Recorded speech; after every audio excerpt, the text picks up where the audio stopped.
Alrighty, and looks like we are getting ready to go here, so introducing the fabulous, the amazing SkuruWolf!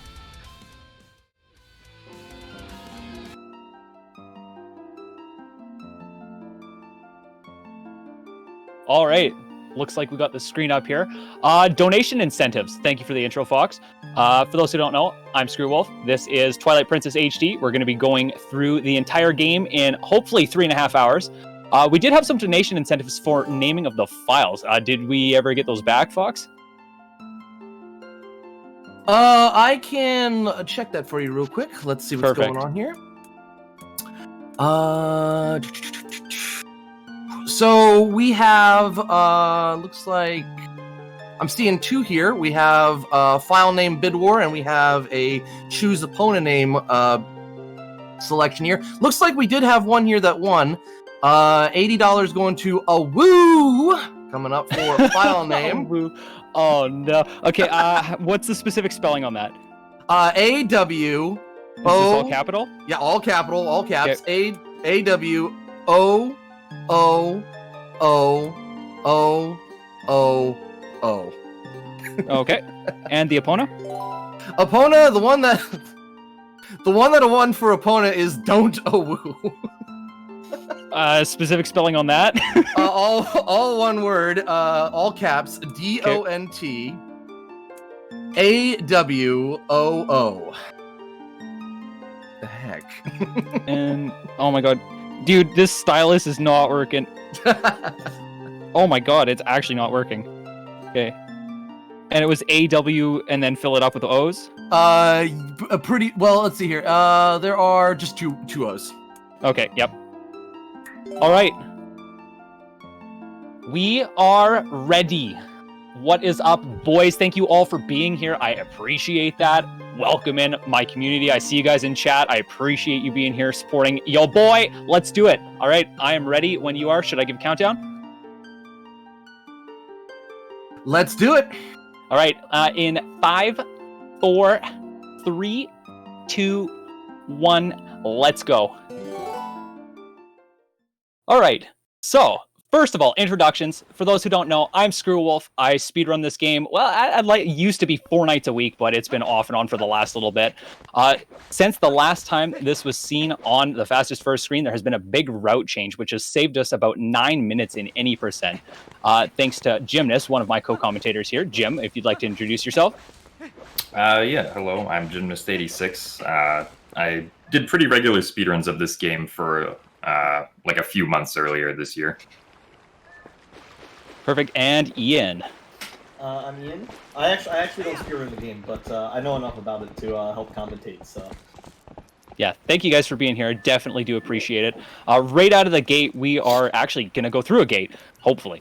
This is a opponent gate clip. With the reroute, we no longer do day 1 Ordon, so we completely skip Goats 1, the slingshot, the wooden sword, the bottle of milk, and everything that goes along with it. It does save us a couple minutes, but this trick is super finicky. We're really lucky that it's so early in the run that it's a quick reset when it doesn't work, but when it doesn't work, it's also quite sad. If you want to talk for a little bit about it, commentators, while I set it all up here, that would be lovely. Yeah, so basically, there's this gate here that Skuru said that we want to get through. We're basically going to be putting Link in between Epona and the gate, and then bonking into the gate, hoping that Epona will actually clip Link through, right? So the gate will actually have this animation that plays when you bonk into it, and the collision that's in the center of the gate will actually separate just a little bit for Link to clip through if the RNG of the gate swing is correct, because the gate swing does have some RNG to it, unfortunately, which, as we can see here, is not cooperating particularly well. So it is real close, though. Yeah, Link sometimes like almost clips through a few times, but then gets pushed back out. This trick is a mess. Again, one of the heaviest reset points. Luckily, it's only 1 minute into the run, but we are going to persevere and smash Link's head against this gate until he eventually gets through it. Yeah, so getting this clip first. Yeah, there we go. Very nice. So getting that first try saves about 3.5 minutes. Obviously, what it actually saves is minus however long, or like however many tries it takes you to actually click through. So it did save time in that instance, which is nice. Yeah, not too bad. We got through. That's what matters. Yeah, the first 10 minutes of the new route here is kind of the trifecta of RNG. We have the gate clip, we have Boko pushing, and we have goats. And none of those are actually a lot of fun. The game doesn't really start until you're past goats. Up until that point, it is a reset city. Yeah, thankfully, we can just kind of call Epona in this area to jump over this fence. So Epona, I guess, figures out the gate clip on her own and manages to come over here. Yeah, she just clips through. Link was a good example. She was like, oh, that's how we do it. Yeah, oh, there we go, there we go. Yeah, so now Skuru's getting the lantern. And a necessary item. You can't skip it, but thankfully it doesn't really take too long to get. Yeah, we actually used the lantern quite a bit throughout the run. A lot more than you'd expect. With the new reroute that we had in late April of this year, we actually no longer get bombs. I think it's one of the only Zelda speedruns where bombs are completely out, other than Wind Waker, I think, is the other one, right? Yeah, Wind Waker doesn't get bombs anymore. Well, Wind Waker HD doesn't get bombs anymore. Wind Waker SD still gets bombs, but... Yeah, bombs are not particularly useful in Twilight Princess, unlike a lot of earlier games in the franchise. Yeah, I guess on the old route, we really just used bombs and arbiters, which we've, of course, compensated for now, and like a couple quick kills on some certain bosses, but yeah, bombs are not super useful in this game.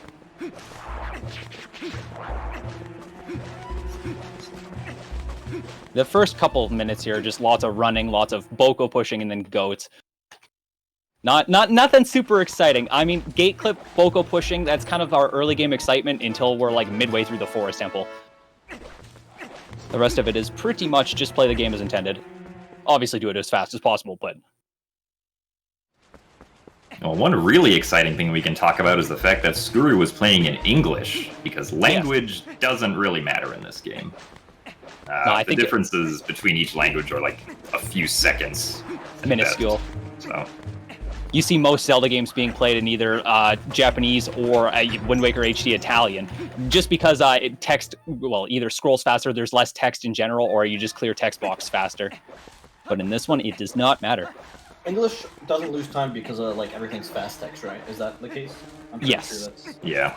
On the SD version of this game, like the GameCube version, German saves 7 seconds because of one misprogrammed text box, but we don't even open that text box in HD, so it doesn't matter. So since he did gate clip, he actually skipped getting the wooden sword and the slingshot, so he actually has to push these bokoblins all the way to where the potion shop bird is, and that's how he can kill them. That's actually the only way he can kill them. So he has to make the bokoblins break the cage first, and then he can push them down. Yeah, it was a pretty nice cage break. Yeah, it was good. This is actually a lot harder than it looks like. This is probably, yeah, this is... Boko pushing is a mess. The hardest part about Boko pushing is managing your health, because we are using Trill in the little shop there to kill them. Trill kind of doesn't really have good aim and likes to destroy Link's face with his beak. Yeah, we take a lot of damage, and mitigating health is kind of our goal for this section. If we take enough damage to get the game over, it's not super bad, but obviously we'd like to avoid doing that. I've got to focus here for a couple seconds if you guys want to take the reins. Yeah, so you can kind of just push the bokoblin into the shop here to get him stuck, and then you want to sort of position yourself over where Skuru is right here to have Trill just completely go at the bokoblin. Skuru gets the heart drop. Safety heart. Really nice. 1 in 16 drop chance on that heart. We like to see the heart. Yeah, the bokoblin can either drop a green rupee, a heart, or a blue rupee. So blue rupee is probably the best because we do have to focus on getting rupees by the end of the Forest Temple. We need at least 100, ideally 110. So the blue rupee isn't too bad, but obviously the heart is preferred just for safety.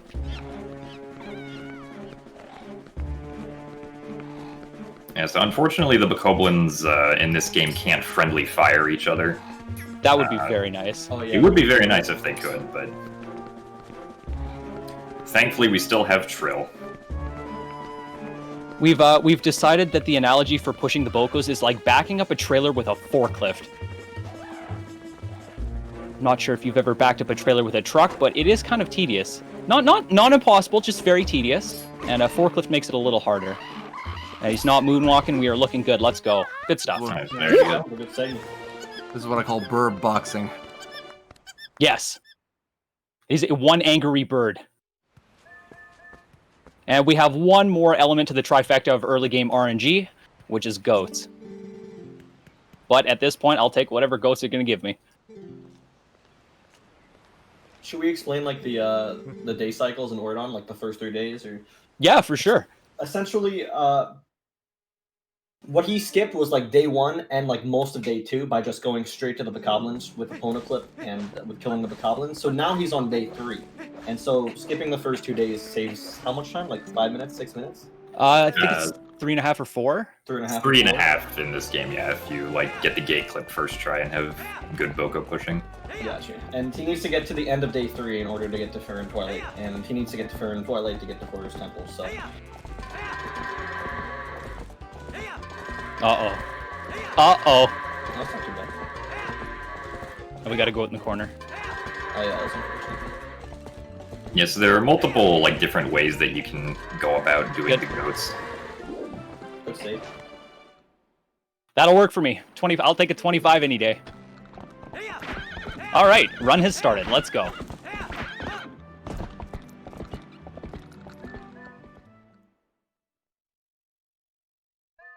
Yeah, so our main focus from now until the end of Forest Temple, get at least 100 rupees and go fast. But we're playing pretty much casually up until midway through the Forest Temple. Yeah, I remember casually when I jumped onto this post box right here. Yeah, well, technically it is possible. I mean, they do have the rupees up here. But yeah, that's why Skuru grabbed the yellow rupee in the chest earlier, and the 2 convenient yellow rupees on the roof right there.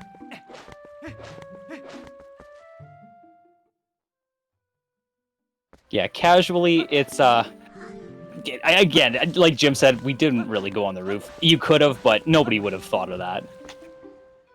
That's a 5-head move. What, casually? Yeah, never. I wouldn't.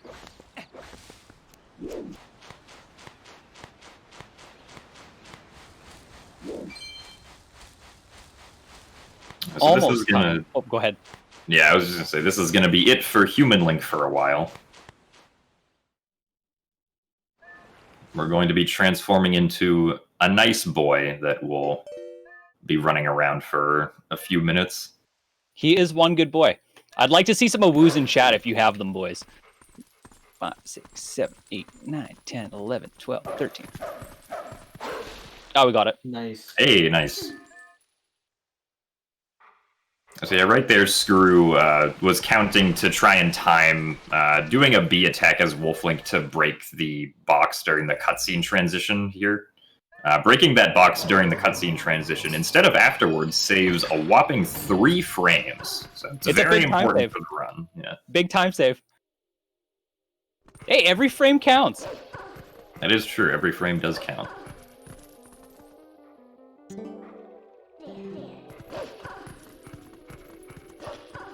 So here in the sewers, this is essentially just the game's tutorial for Wolflink. Teaches you like how to move with him, the fact that you can target with Midna and jump to stuff. Yeah, it's pretty much just a big tutorial section, like Jim said. Not much. Well, I mean, we do have tech skip coming up, but that's kind of the only cool thing down here. It's pretty straightforward. If there are any donations, Fox, feel free to read a few. Fantastic. We have 2 donations right now, actually. We have Firebird Lover coming in with $5 12 minutes ago, saying, "This is my fine for getting a PB pyramid passed away since..." And we have, please forgive me if I get the name wrong, Dotney B coming in 27 seconds ago with $25. Thank you very much. That puts us at $1,035. Thank you, thank you, thank you. Hey, we got tech skip. Nice skip. Nice. So normally, if he doesn't make that like specific precise jump, Midna gives him a text. I think it loses a few seconds. Yeah, like 2 or 3 seconds. So it's just like a small time saver there.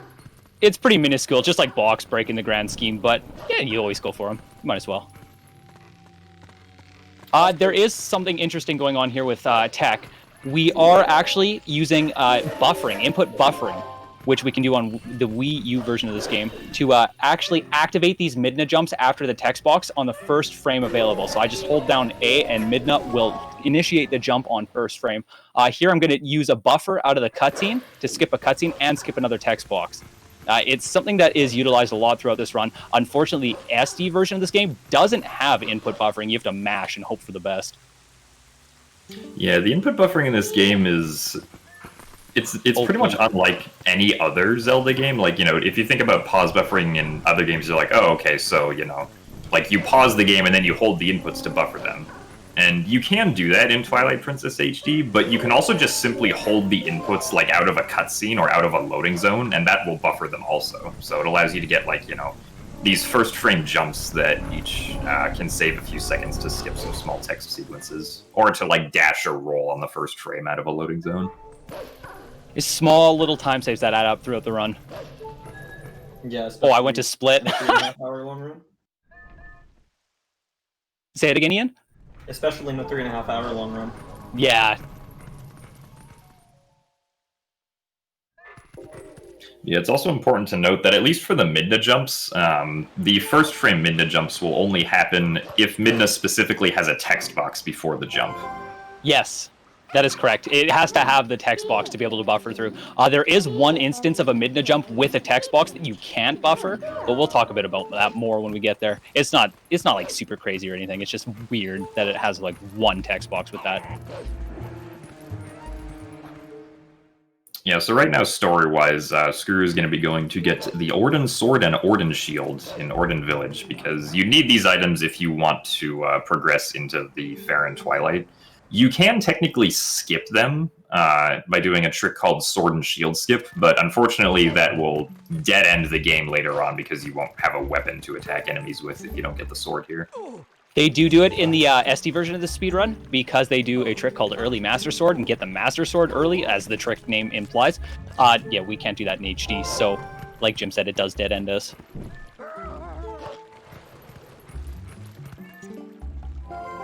We're going to go for a scary jump here. It looks a little spicy, but there is a nice big air trigger that we jump into. Whoops. Living on the edge. Living on the edge. Unfortunately, the game does force you to get the shield before you can get the sword. If you could get the sword like first before the shield, then we could actually just get the sword and then skip the shield with the previously mentioned sword and shield skip, but not really an option here.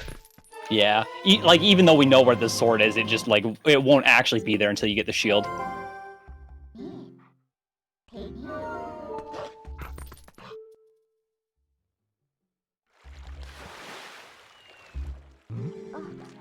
Ooh, I guess I could talk a bit about text mashing in this game. So, for some reason, playing on the Wii U, the right trigger acts as a secondary A button throughout the entire game. So when I'm mashing text, I'm actually vibrating my hand on the right trigger and the B button at the same time. You can get double the presses for, like, the same amount of action. Oops.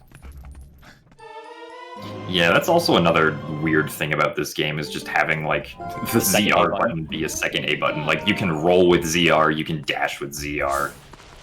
You can, as Skuru mentioned, go through text with ZR. It's quite nice in some situations, though. Yeah, one of the biggest advantages is during the bow fight where you have to mash A, you can just mash ZR and A and get twice the A presses. I think it goes up to like 12 or 13 per second if you're decent at mashing with it. If not more. Also, thankfully back there we had good RNG from Russell, who wasn't standing in the bad spot on the path. Yeah, if he's standing in like right directly in front of you, he'll activate a cutscene. It's like 10 seconds, but it still sucks to hit. Here's our first instance of the messengerks. Well, one messenger. Throughout the game, messengerks will fly out of the sky, and you'll kill them to get warp portals, which we can use later in the game, just to like obviously get around faster. In the SD version, they because they do early Master Sword, they get the ability to transform into Wolf Link right off the bat, like within the first 15 minutes, and they utilize that. It would be nice. We have to run everywhere. You can warp until you get the Master Sword, so... And HD doesn't have early Master Sword, so... You can... No, When do you get the Master Sword now, in this round? We get it after Water Temple. Yeah, Oh, okay, same place so like you 150? after Midnight's Desperate Hour. Okay, yeah, so you get it like 2 hours into the room. Alright, Yeah. first instance of Twilight. Time to collect those tears. When The they tears. ported... Oh, go ahead. I was just making a joke about the tears of all the runners who lost their runs. It's true. I was going to say, when they ported this from the SD to the HD version, they actually made a couple quality of life improvements. One of the most notable being in the Twilight sections, there's only 12 bugs instead of 16. They took away a lot of the doubled ones and some that were kind of outliers out in the middle of nowhere. It's really, really nice for us, though. Oh, they also allow you to insta-collect the tears now. In the SD, you would have to wait before you could collect them, but now we can just kind of run right into them as soon as they die. Right here, it's kind of a tutorial section for the Midna charge. No matter how you kill these beasts or what order or how you do it, you always will fail the first time. And then Midna's like, hey, what are you doing? Like, you suck. And then now we can actually kill them. Oh, okay, or not. Wolflink's like, yes, I will attack to the right of this monster. Who knows? All right, we're looking good here.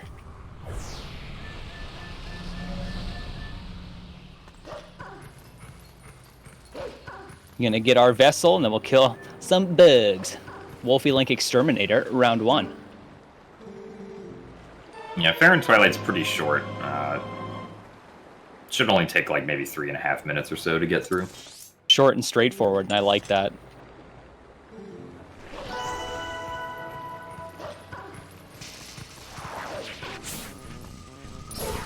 Oh, that's not good.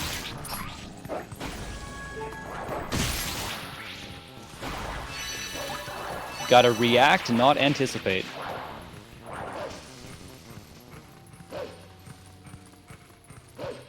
We are just gonna go through here and collect some tears. It's pretty straightforward. Fox, if you have donations or anything?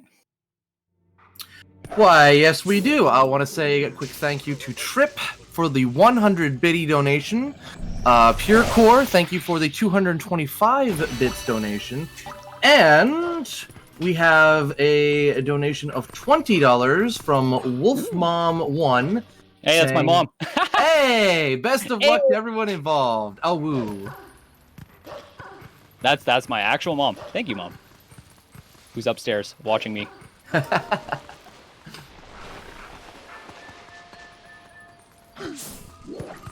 Yeah, it's a pretty straightforward section. Luckily, collecting the tears in Pharaon isn't too RNG. There's not a lot. When we get to Elden, and of course later on Lanayru, things get a little bit more spicy each time we see this kind of section. Yeah, so as Wolflink, you can dig through like the secret passageway in this tunnel and save a few seconds getting through it. Oh, the secret tunnel? Secret tunnel! The secret tunnel.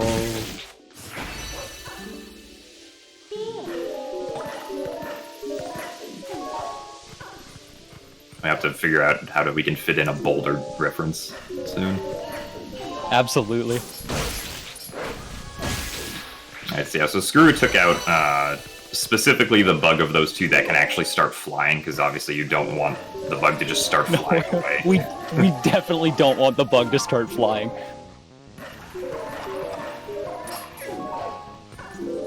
I'm gonna wait. Oh. Yeah, you definitely don't want to try to go fast with that log if it's in the middle. No, if you get knocked down, it's just down to the log, but of course, time loss, you don't want to do that. These two bugs here are kind of stupid sometimes, but we got it. We got good RNG right there. Yeah, that was really good. Usually, if the bugs crawl like along to the left, that's usually a sign that they'll be pretty good. If they go to the right, it can be a little bit troublesome. It's a bit of a mess. Good.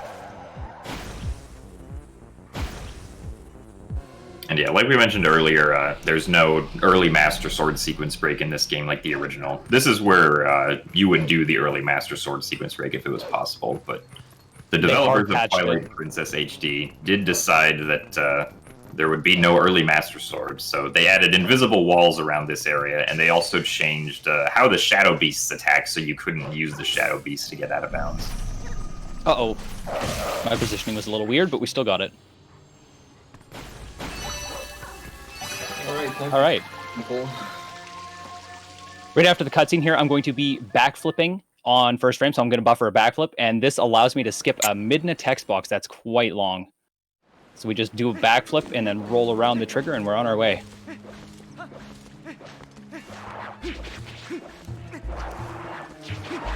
We have to go get the key to head back into the forest. We just got out of the forest, but we have to head right back in there.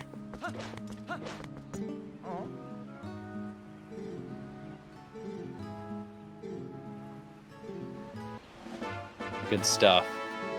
We're gonna buy some oil. Oh, just kidding. We'll do it later. It's actually faster to say that you want to buy it because his text box is shorter. So. Okay, back through the forest. I'm just going to interject here real quick because we just got a 5 gifted tier 1 sub bomb from Nielsen in chat. Thank you, Nielsen, for the 5 tier 1 gifted subs that will go towards this charity. Thank you so much. That's a big poggers.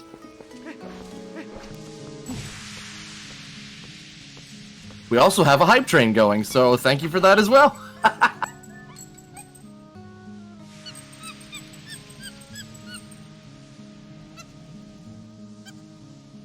And now we get to follow the monkey through the grape vape.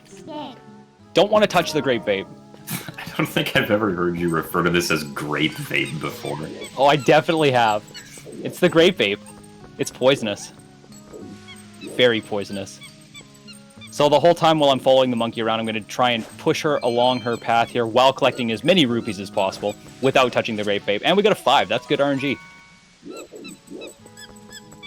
Come on, monkey. It's a little bit RNG based. The monkey has long cycles and short cycles, and if he gets unlucky, he could lose a few seconds just based on the cycles.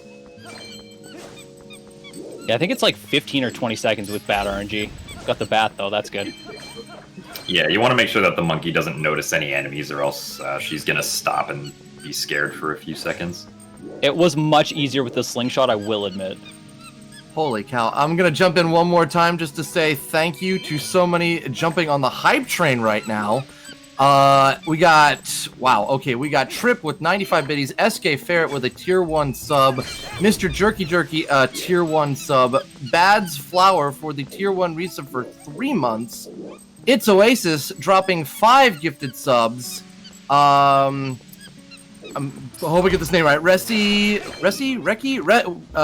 Wolfpaw gifting 10 gifted tier 1 subs right there. Holy cow, what does that put our hype train at? I think, wow, what was that? Was that a level 5? I think that might be a level 5. Wow. Hype in chat for everybody who just donated. Thank you so heckin' much. Hey, we got good RNG. I like that. Yeah, Monkey actually walked all the way to the end instead of stopping right before it for another swing cycle. That actually went really well. Yeah, and there was pretty good rupee RNG there as well. Leaving the monkey escort with over 60 rupees is really good. Mm-hmm. I would be very happy if I got that in a run. Well, so right here I'm going to... Oh, yeah, true. Right there, I'm going to slash those 2 Volcos as I run by, so this third one runs at me. I'm going to wait, and then I'm going to enter the shop after he explodes to get the lantern oil. And if I do this right, I can actually skip Trill's text box here. We got it. Good stuff. I know it looks like I didn't skip the text box because we still got a text box, but there's another one. Yeah. Good stuff. And the golden wolf's going to bite our face. Unavoidable. We actually need the hidden skill here, the ending blow, to beat the game. You will soft lock on the Ganon fight without this hidden skill. In the SD version of the speedrun, they have to go out of their way to get it, so it is possible to forget. But for us, it's right in the middle of the path, so we have no worries. Jumping in one more time to say our hype train has reached 237%. Thank you, everybody. We have a tier 1 sub from Tovan, tier 1 sub from Kira Bunny, 100 biddies from Hurry Slowly, and Bursic Badger, a tier 1 sub. Thank you, everyone. Yes, all for trans rights. Thank you. Good stuff.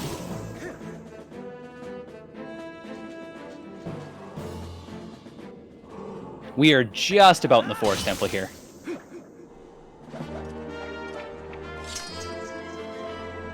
Yeah, the Forest Temple is going to be the first of many dungeons that we will go through in this run. Though there's only one dungeon we complete all of. Most of the time we're doing a third to a half of the dungeon. Sometimes even less.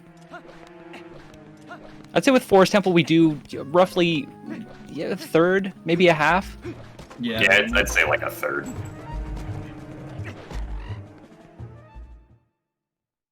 Good stuff. All right, let's do it.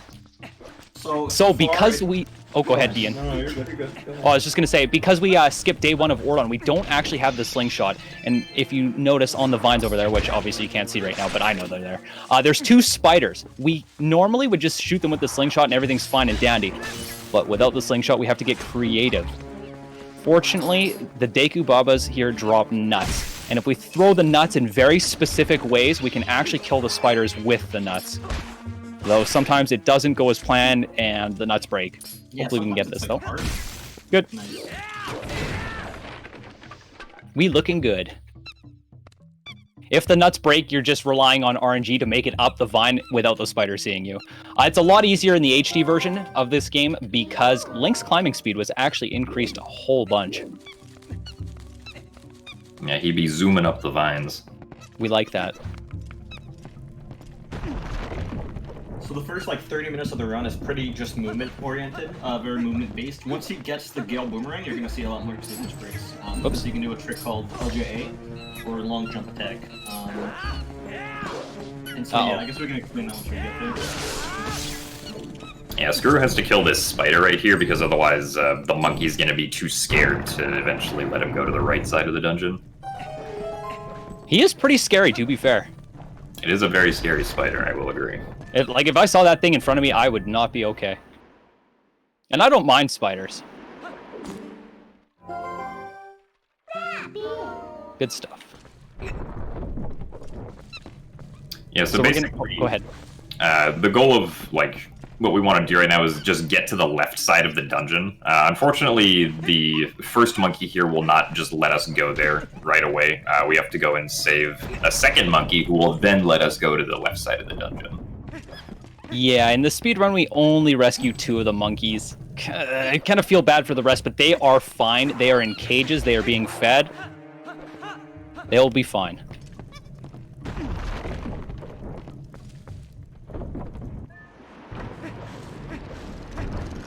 We're just kind of collecting the key, collecting the monkeys, and then once we can get on the left side of the dungeons, interesting things will start happening.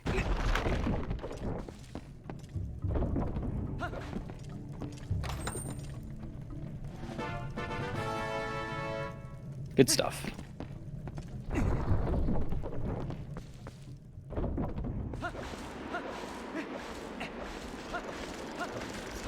Yeah, so in this game, movement can actually be a pretty big factor with how fast you go through an area. So, for instance, getting frame perfect rolls is actually extremely important for keeping your speed in Twilight Princess. If you don't keep your rolls frame perfect, you can lose quite a bit of speed with your movement. It's also surprisingly difficult on the HD version.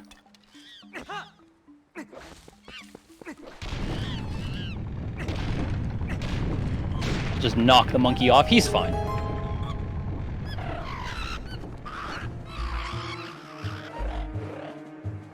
Now we have this very difficult Bokoblin fight coming up here. So difficult. Oh, it's done. And then a chest back here for more rupees. If you get lucky, you will get a blue rupee drop from one of the Bokoblins, just like that. We're getting some good rupee RNG today. Yeah, we are.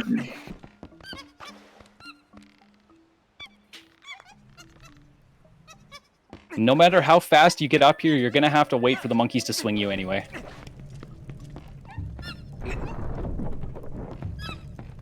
Okay, and finally, to the left side of the dungeon. That was a little spicy. Yeah, thankfully you can just kind of ignore the spider. I thought I was going to nail him, to be completely honest there. I was like, ugh! But no, we didn't. Thank goodness.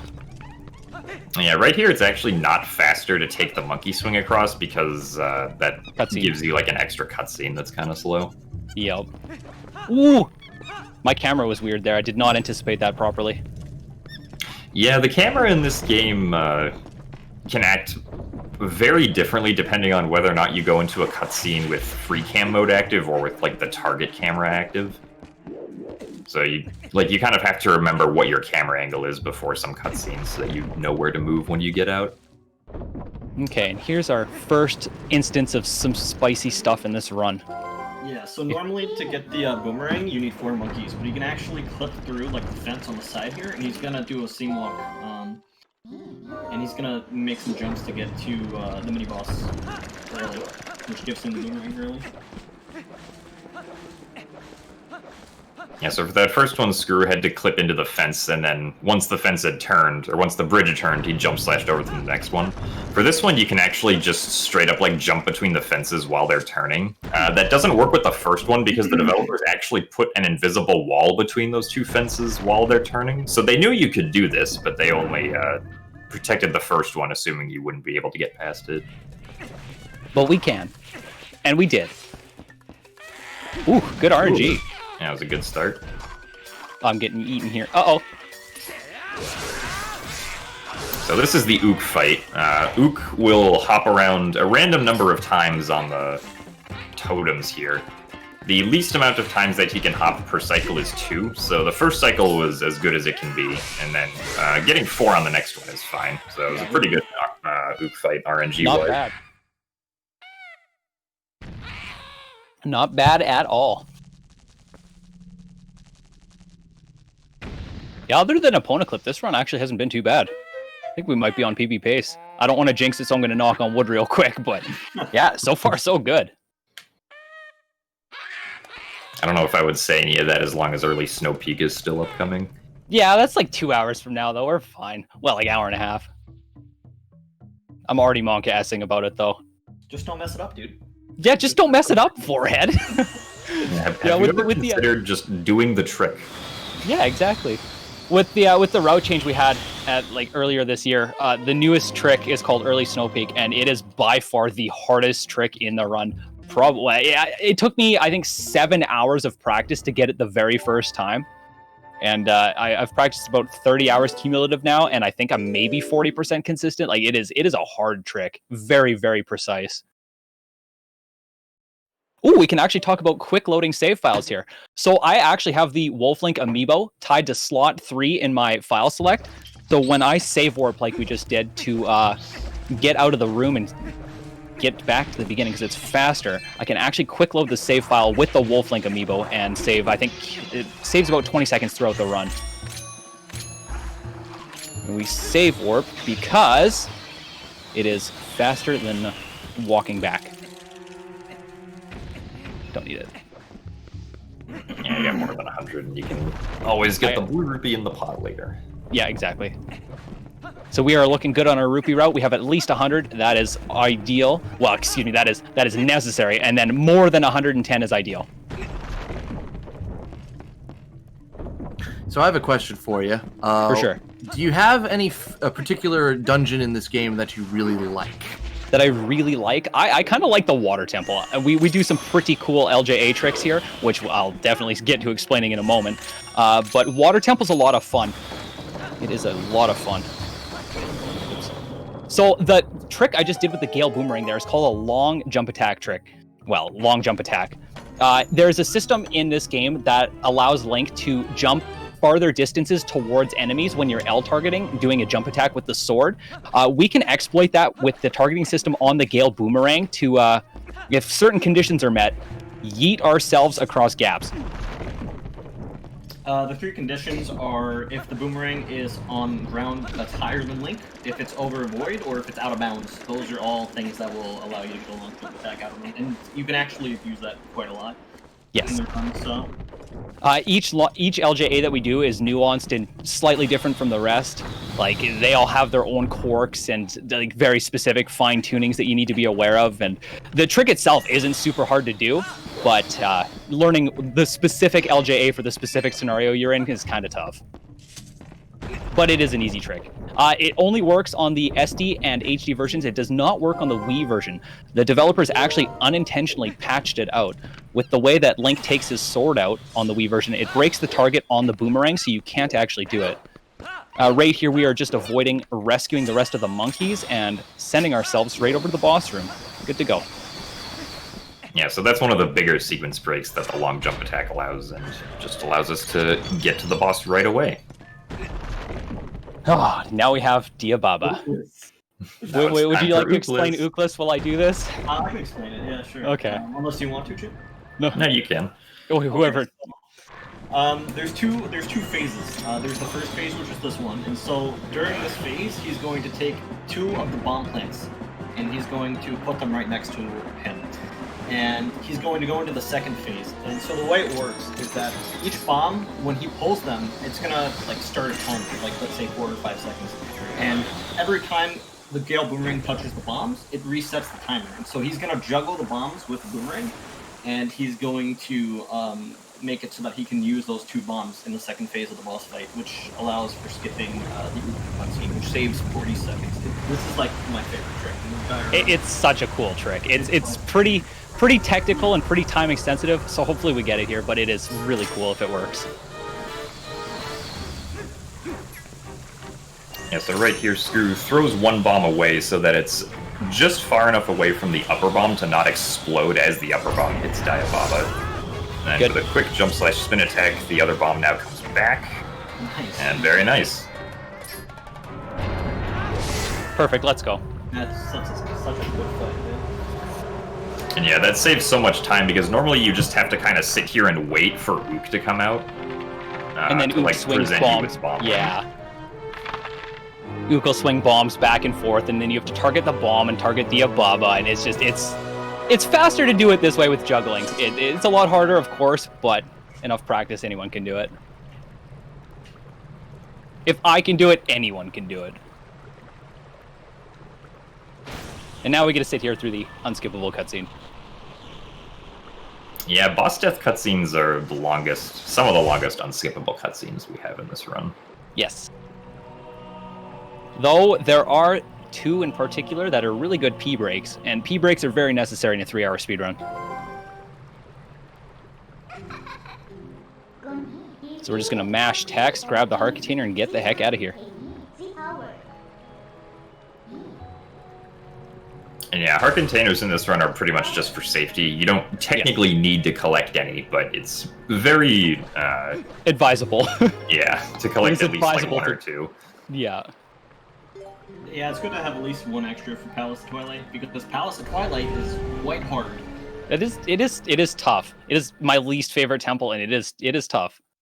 Yeah, Palace kind of sucks. I will be grabbing a few more than 4 this run. All right, we're on our way out of the forest. Alright, so before Skuru exits the forest here, he's going to actually buy the bottle with lantern oil from Koro over here. I can't thank you enough for reminding me. Yeah, it's very important that you buy this bottle, because... we need it for a trick later. Yeah, so at the beginning of the run, when we skipped the first 2 days of Orden, that also skipped getting what would have been the milk bottle. So that's why we instead had to collect 100 rupees and then get the bottle with the lantern oil. Yes. Very, very crucial. If we forget that bottle, it is not a good time. It is a big oof. You'd have to like walk all the way back to Orden with the horse. Yeah, and then you'd have to. Well, I guess if you. Yeah, no, you. Yeah, no, it's pretty straightforward. It's just slow. Alright, so I believe Skuru has a thing that he likes to do at this point in the run. Yeah, absolutely. Normally. Almost there. We're almost there. We're just gonna roll until that point, though. What's that, chat? You want to hear my impression of the mailman? Do you? Yeah, I thought so. That is exactly what it does. 10 out of 10. Hey.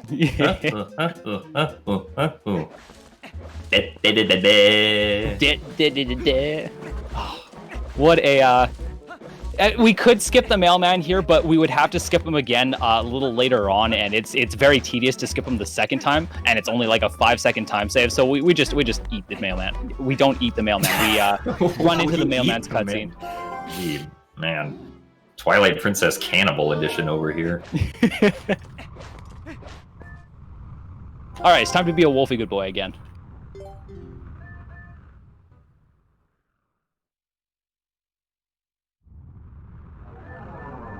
I can see lots of people from my chat in the Fastest Furs chat, and they love it. They love the impression. All of them, every single one of them. There's no one that hates it. I've never heard your impression before. That was my first time. Really, Ian? Yeah. Oh no. You got to do it for good RNG. It's RNG manip. Oh yeah, is that what it is? Yes. So right here, I'm going to take out the Shadow Beasts. Ideally, I'll kill 1 and then 2, which we got. Just their positioning sometimes doesn't allow that. It makes it a little sketchy. But we're good to go. Normally, in a casual playthrough, you'd be fixing the bridge right away here, but we're going to do... We're going to take a detour. We're going to take a detour here.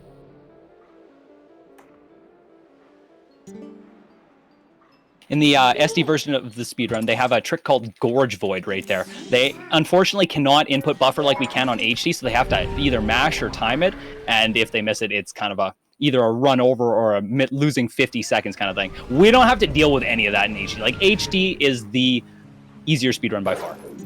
Well, it used to be a lot easier before early Snowpeak. It's a little tougher now, but still a lot easier. It's also the longest 3D Zelda any percent. When I started running this game, it was not. Both Wind Waker SD and Skyward Sword were longer. That's crazy, man. But now it is the longest.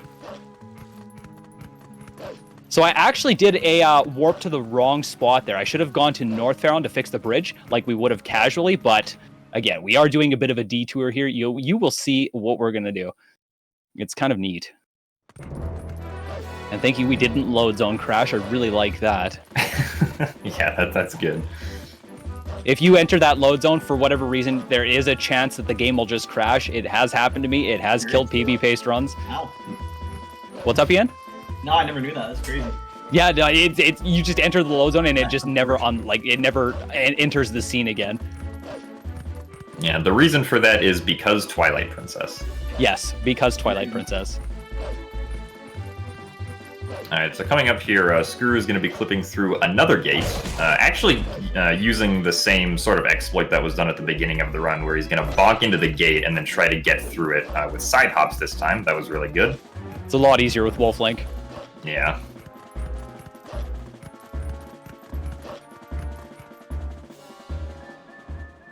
And so now we're basically jumping into the Lanayru Twilight here.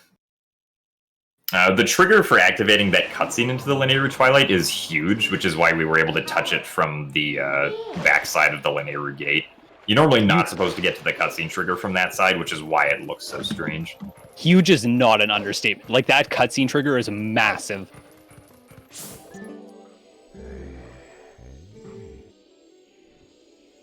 And now we're going to talk to Fire, activate the fight, and head up the river. We're actually doing this to grab a warp portal, because later on when we actually do the skip Fire Temple, it just saves us a bunch of running. And I think it saves like 2 or so minutes to do it this way, rather than doing it the casual way. There is a lot of running through fields in this speedrun. Yes, there is. So right now, I'm standing up on the hill to manipulate the Kargarok into hitting me nice and high up, so I can do a regrab and skip the second cycle if I'm flying around. Hopefully I can not mess this up. Yeah, so thanks to the increased elevation from doing a backflip, you can just jump attack straight away onto the Kargarok again. Yes. And a nice underground shot too. Ooh. Yeah, the camera really likes to go underground when you do this trick. All right. The orange glow of the Twilight. Yes. You're going for the clip? Out of bounds? Oh yeah.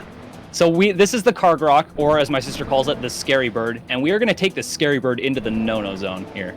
Hopefully we can get this clip out of bounds. It saves about 6 seconds overtaking the river path normally, but it does look really cool when we do get it. If we don't, that's fine. Good stuff. Nice. Very nice. Yeah, So so, this- if you... Oh, go ahead, Jim. Yeah, I was just gonna say, if you look at the map in the bottom left of the screen, you'll see that the river kind of like bends over to the right before coming back to the left. Doing this clip allows us to essentially just fly straight to the exit of the map here. This map actually doesn't have a loading zone exit at the end, like pretty much every other map in the game does. This map, every single frame will actually check to see if Link has reached a certain Z coordinate on the map. And if he's reached that or is past that Z coordinate, it'll load the Upper Zoras River area. Yeah, apparently there's a faster way where you can actually hit the load zone out of bounds, but I have no idea where it is. No, it's literally everywhere. Oh, really? So you could just like fly straight up? Yeah. Like right from the beginning? Well, the Z coordinate is forward from where you do the clip. It's not up. Oh, okay. Yeah. Oh, I see. Like I should have specified like the northward direction. I was thinking the wrong Z coordinate. Yeah. I was like, oh, just fly straight up? Oh, okay. Yeah, in this game, X and Z are horizontal coordinates, Y is vertical coordinates. Ah. Yeah, Jim is definitely the resident guru when it comes to Twilight Princess. He has been very in-depth, you could say, into this game for a lot of years now. He actually did the SD, the standard def task, built the entire task from the ground up, which is really, really cool. So a tool-assisted speedrun is where someone will go through frame by frame throughout the entire speedrun and optimize it for speed. If you want to talk a little bit more about that, Jim, that'd be cool. Yeah. I mean, obviously this isn't the original game, but like a lot of the concepts that like we understand from tasking the original game do transfer over here to Twilight Princess HD. Like one of the big things about tasking is like trying to figure out what the optimal path for like running through or rolling through an area is. So there's like a lot of little nuance to how you can save time doing that in a lot of areas if there isn't flat ground, since if Wolf Link or Human Link is rolling or running over ground that's like slightly sloped upwards, you will actually lose quite a bit of speed. So ideally your movement will manage to maneuver around the map and never have to go over upward sloped geometry. So that kind of carries over into this game a little bit with like knowing exactly where to run. There is a lot of nuance to the ground and where you want to run in the pathing for movement in this game. It's way beyond me. I do my best, though. So we are finally fixing the bridge. Remember I said we would fix the bridge eventually? We are now fixing the bridge. We got the warp portal in Leneru, which we will use earlier, fix the bridge, and we can go do Elden Twilight now. Which is kind of nice. It's kind of like they progress in difficulty. Faron being the easiest and Leneru being the toughest, with Elden being kind of a nice middle ground here. It's comfy. Yeah, so we have to warp the bridge over because otherwise we don't have a way of getting past the Kakariko Gorge. I'm gonna buffer out of the cutscene here to skip Midna text, and we're on our way. I gotta run into the town here. If there's any donations, Fox? Yes, there is. We have donations from Thumper, $20. Thank you, Thumper, for the $20 donation. Comment was question mark, question mark, question mark. So I don't know, but I guess that's the one Pokemon trainer from Gold and Silver. Question mark, question mark. I guess you can name your own comment. So there you go. Thank you, Thumper, though. We have, I'm gonna get this, hoping to get this right. Bum Baby or Boom Baby, thank you for the... Boo! Boom? Sorry, Boo's one of my mods. Okay. Boom Baby, thank you for the $2 donation saying, go Skuru, go! Yes, we are going. I'm doing my best. I'm going as fast as I can. We are going, do not worry, it's moving. It's moving, see? We're going. We also got Tovan, I know Tovan. Tovan dropping... $25 saying, may RN Jesus bless your run. Oh, yes, please. And we have Trash Witch Liz with $10. Thank you, Liz. Thank you so much for the $10 donation. Let's see. Okay, and Skuru, we also have a few undecided. Looks like for a few of the donations. It looks like Undecided? yeah, assigned a goal or bid. You know. I'm actually not sure. I can check with the I can check with the gods above, and we will find out what we want to do. It might be for the runner's choice, which I still have to look at the incentive list. I can definitely let you know after, though. Ah, fantastic. All right, sounds like a plan. But thank you, guys. And once again, really quickly, just going to say this before we turn it back over to our speedrunner here. For those just joining us and for those who are coming in, this is Team Fastest Furs. They are a group of furry speedrunners dedicated to building a strong community and using their powers for good. Our community is welcoming and open to all, and we currently host 2 charity speedrun marathons per year. For more information, join us on our Discord by using the command !Discord in chat. And we are playing for, or Skuru here is playing for, Trans Lifeline. Fast-Furs Fall Festival is raising money for Trans Lifeline. The Trans Lifeline microgrants program offers grants for legal name changes, updated name and gender markers on IDs and passports, immigration documents, and more. To learn more about this program, including how to apply, please visit www.translifeline.org/microgrants.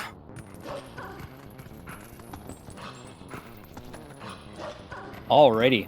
So you kind of just saw me bonk into the middle of that door frame trying to get out there. There's actually a few load zones in the game, in the run, that you can actually bonk on and still get the load zone. So like technically your model isn't going through the loading area, but you've already triggered it, so you still load the area. It's just kind of a fun little thing to do.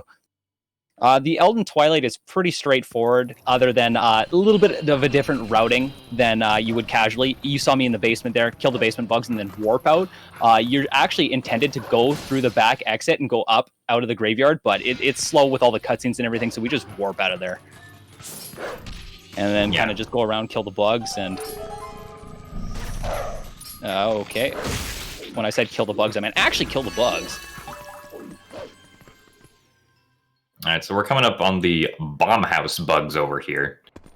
There is actually a very precise time saver that you could do here theoretically, but it's not very reasonable to do without controller notches, so we don't do it, unfortunately. But you can skip going into the bomb house at all and kill the bug that runs into the bomb house before it actually does so, by jumping around the trigger that normally puts it in.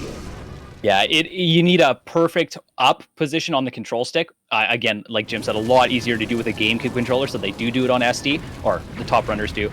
We just avoid it like the plague on HD, because if you fail it, you lose 45 seconds running all the way back up. But it is possible to skip blowing up that bomb house. Well, I mean, it still ends up blown up. You just don't see it blow up. Yeah, it kind of just like... It just goes from a state of like being completely intact to just being broken. Like yeah, it's really weird to see. Yeah, it's really weird, but it is neat that it works. And here we go, our run up Death Mountain. I think casually you end up going up Death Mountain 2 or 3 times, but we go fully up once and then just to the entrance a second time, and then that's kind of it. I guess we warp up there. Okay, so maybe I'm completely wrong and we still go here 3 times, but very differently. Yeah, 80%. Pretty sure it's just this time and then when warping the meteor later. Well, we have to go up to talk to the Goron as well. Yeah. Oh, yeah, that's true. Okay, yeah, I thought you were talking about like all the way up. But, yeah. Oh! Oh, oops, yeah. Looks like the targeting didn't quite get the bug there. Yeah, I'm not sure if I've ever done that in a run. Very slow, but that's okay. Oh no! The chokes! We'll just disregard the last 15 seconds. Add it to the bonk counter. Yeah, oops.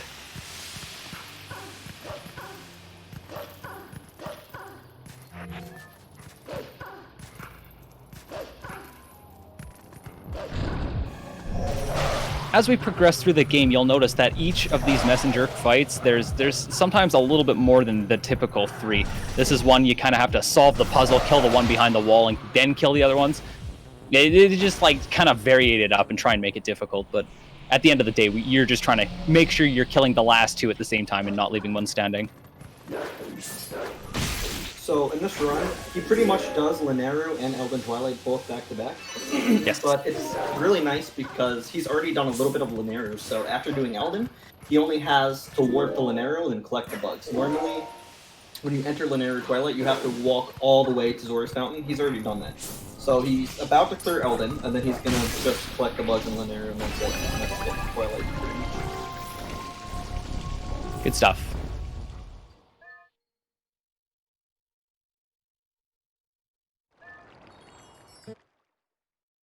And coming out of the cutscene here, I'm just going to do a safety save, because if I do something stupid, we could kill the run here. So I'm just going to do a quick safety save. I wouldn't do this in a normal run, but we're just going to have this just in case.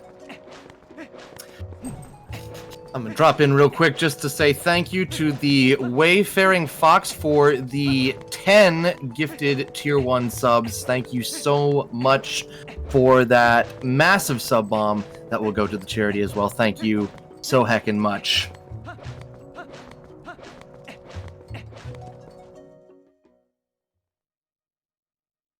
All right, so we are heading back up Death Mountain here. We need to actually activate a text box to get Epona back, and we do that by getting absolutely thrashed by the Scoron here. I'm going to do it in such a way that I can actually not get hit, hopefully. It just saves a couple seconds.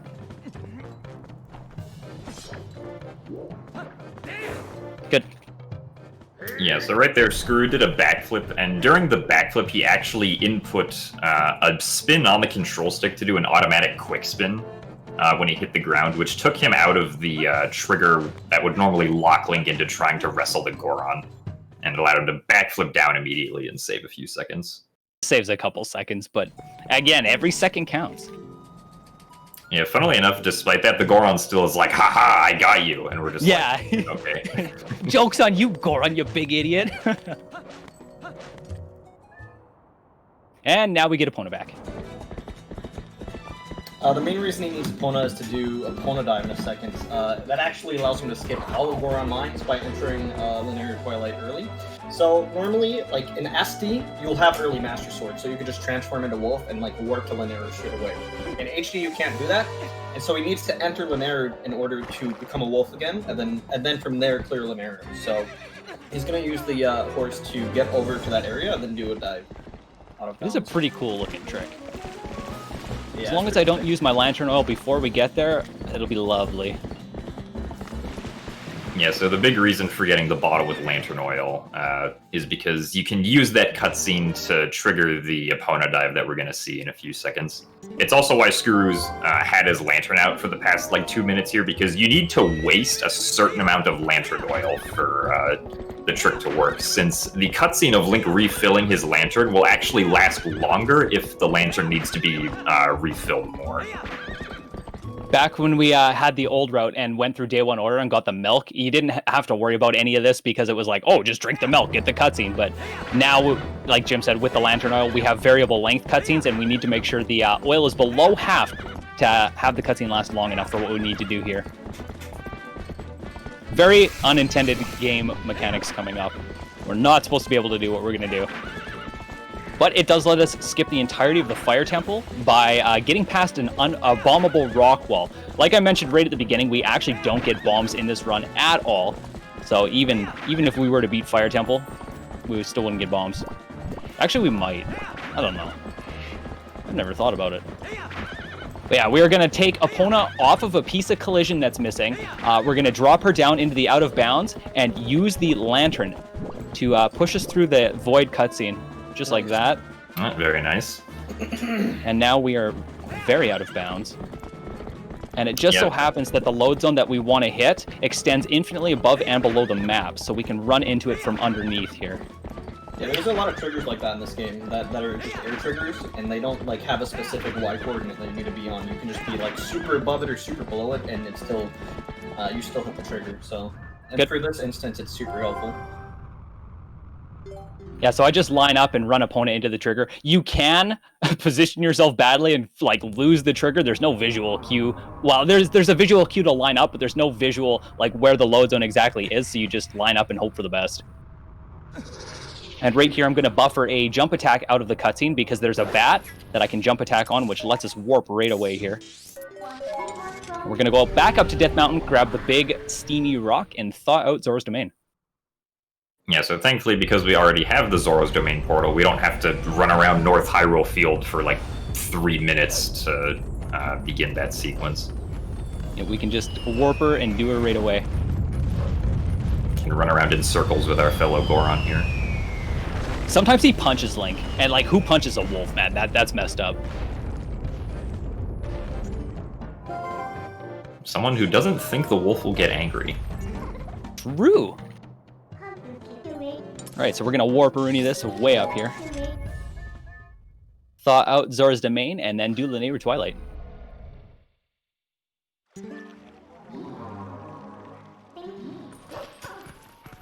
But wait! This is Zora Queen, she's dead. She's like, blah blah blah, save my son, blah blah blah, thank you for saving my people, blah blah blah. We're gonna mash through her text though, because it's slow. She does have good music, though. Yes, it is quite nice. It's very serene. Almost like it's serenading you. Yeah, almost like it's serenading you. Well said.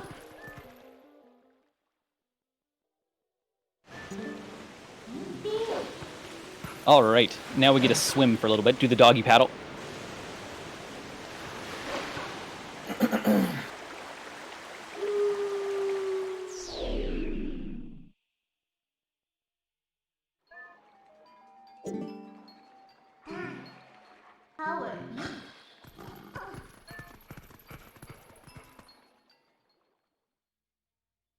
And now it's time for the longest Twilight section at a whopping, like, what, 7 minutes? Just something like that. It is. We go all over freaking Hyrule to get these bugs.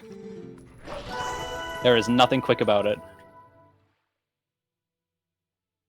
But it is. There is some RNG with some of the movement in some of the bugs. Like, again, this is supposed to be like the final challenge Twilight section. So they kind of upped it a little bit, and we will see that at the end of the section. But it is still pretty straightforward. The bugs are always in the same places. They might move a little bit weird, but they're always in the same places. Like, we know where they are.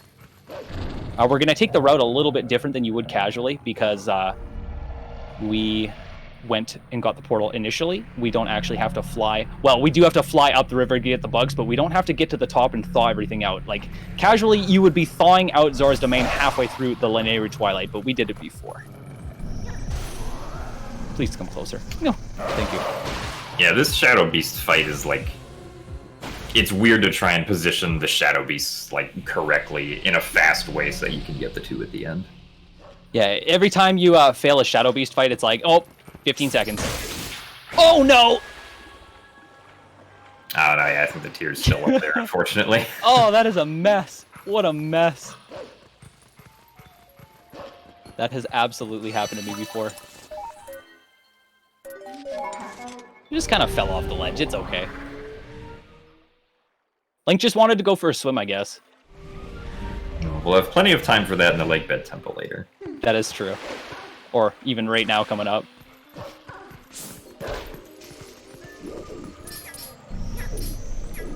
Where's my bug?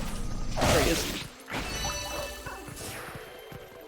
So in the SD version of the speedrun, or in the SD version of the game, there's some bugs on the right side of Zora's Domain here, up on a ledge.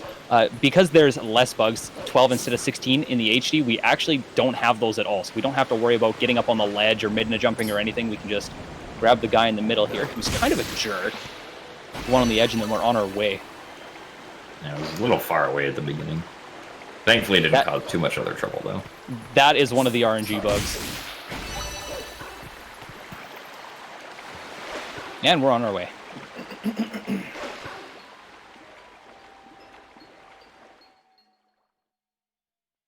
If there's any donations, now is a decent time. We do have a section of running coming up as well. So, yeah, the next, like, 2 minutes. Ooh, fun. Just straight up running. All right. Let's see. We have Coral. I think that's how you pronounce it. Coral, another one of my mods. Ooh, coming I'm out. gonna get so many names wrong here, and I hope not. Saying, good luck, Skuru, on the run. First try early, Snow Peak or bust, dropping at $10. Coral. Thank you, Coral. We also have Savage Wizrobe dropping $5, saying, I found another blue rupee, but it won't fit in my wallet now, so let's put it back and give it to this worthy cause. Good luck, Skuru, on the run. Oh, gosh. That's a good donation comment. That is a great comment. That They was... actually took... Oh, go ahead. I'm sorry. That was the worst part about playing this game, going through a whole dungeon and then being like, look, 50 rupees, but you don't have enough wallet space, so you gotta put it back. Correct me if I'm wrong, but I think they actually removed that from HD, did they?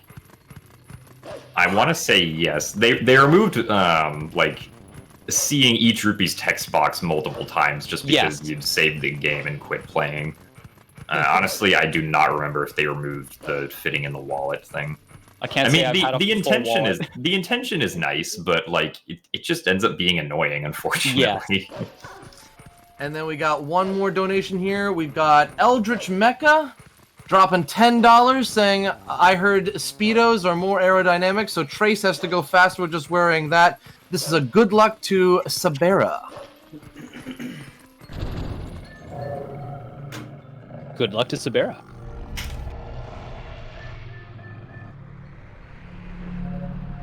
So as you see, we've run across a couple fields now, all to get one bug in Hyrule Castle.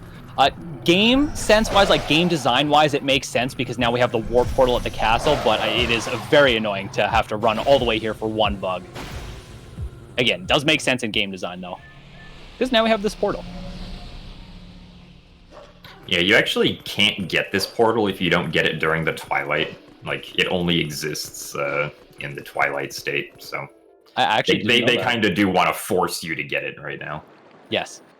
We are going to see some weird movement tech here called dash canceling. It's actually faster in Castletown to initiate a dash and immediately cancel it to dash again, rather than dashing, because your base movement speed actually gets set lower. I think Jim knows a little bit more of the technical side here. Yeah, there's some different base speeds that Wolflink will have. Both Wolflink and Epona will have, depending on what area you're in. In big areas like Hyrule Fields or the desert, Wolflink's base speed will be 45. But if you're in a smaller area, like in between those larger fields, then Wolflink's speed will get hindered to 33. So it's like a 30% decrease. Yeah, so we do the dash canceling just because it is the fastest way to move through those slower sections.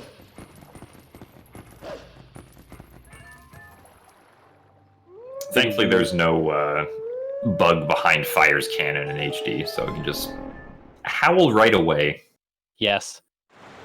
I feel bad for the SD runners with all the bugs they gotta collect, and then they have to wait to collect the tiers too.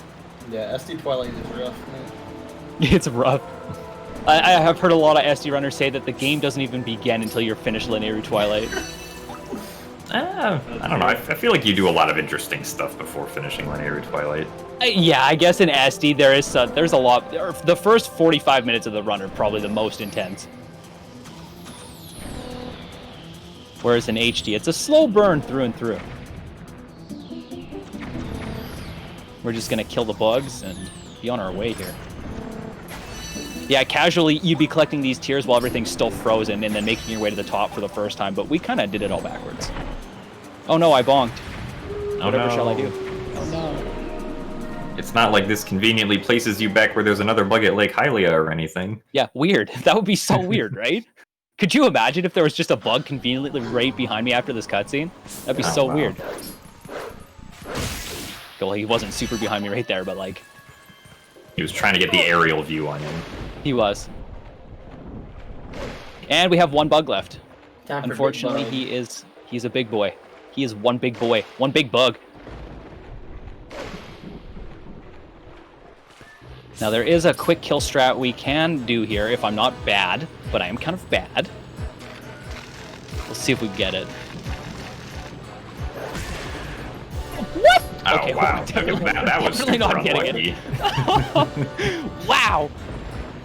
Just bouncing Yeah. off. I didn't even get to attack him. Is that like Link's height when he jump attacks or something? No, what it- happens is Link's animation gets pushed into the bridge itself when you're standing on it. Like the bug floats down and Link gets pushed into the bridge and it just pushes you right off the bug. Yeah, so it has to do with how low the bug is, like, compared to the raft. Which, unfortunately, Skuru just got super unlucky with that, but... Good. Yeah, it's like this time it works. Oh, nice camera. Oh, where am I? Oh, everything's messed up.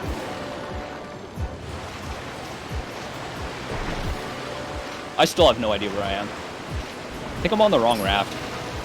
What a mess. I missed. That's fine. Well, there are 2 rafts, so... I honestly thought there were 3. Yeah, so I actually don't grab the bug. Like, I could grab him a lot sooner, but then I do risk getting clipped off like we saw in the very beginning there. And then right there, I actually charge the mid attack and intentionally bonk on his tentacle because it animation cancels and then it goes straight into the cutscene. That's okay. Boss Bug's a jerk. Oh, I went to split again. I don't have a timer. And that was the linear Twilight. Thank goodness we are done. Now the game starts. Yeah, now the run really picks up.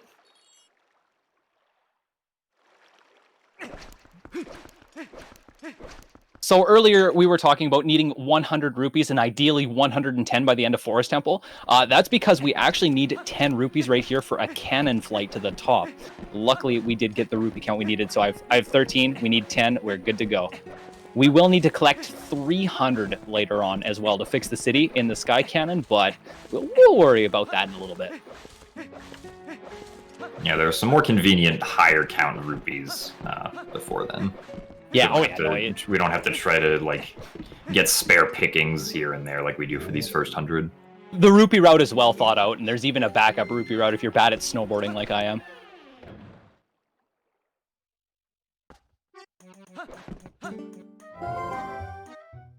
Skuru, All I right.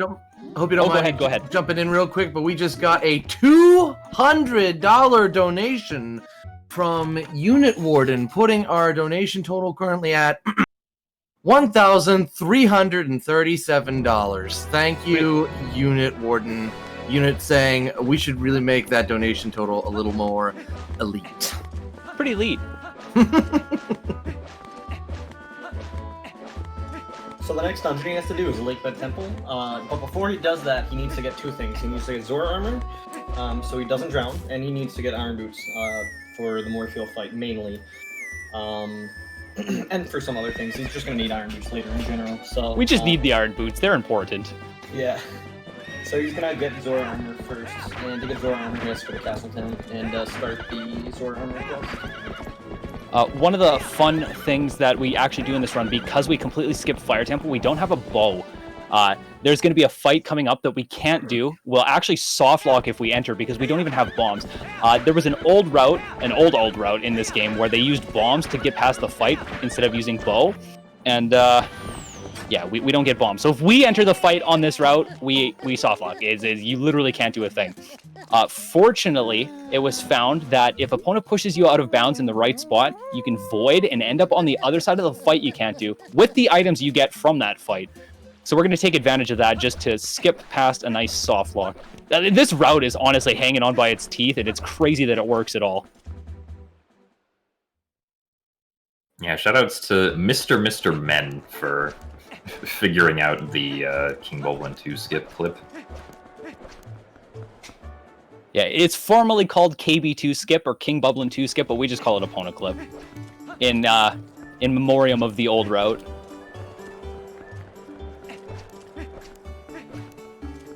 I guess I should say the old route.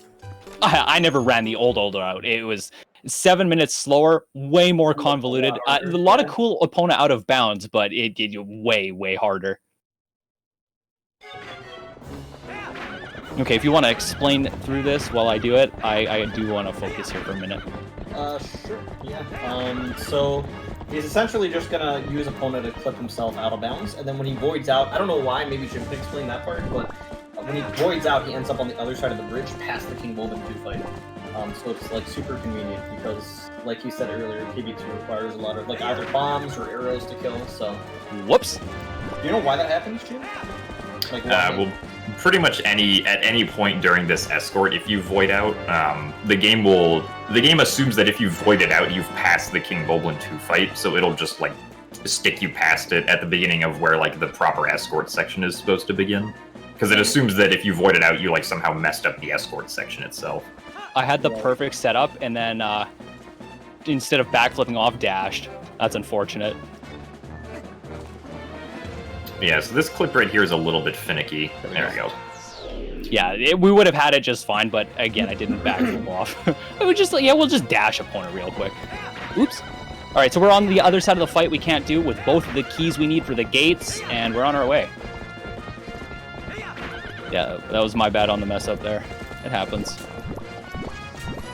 Yeah, at this point, the escort is pretty much just an auto-scroller. We're kind of just waiting for the wagon to come up here. The wagon's going to do its thing. Opponent's not really happy with the fire arrows, but oh well. Opponent can suck it up! We'll put the fire on the cart for now.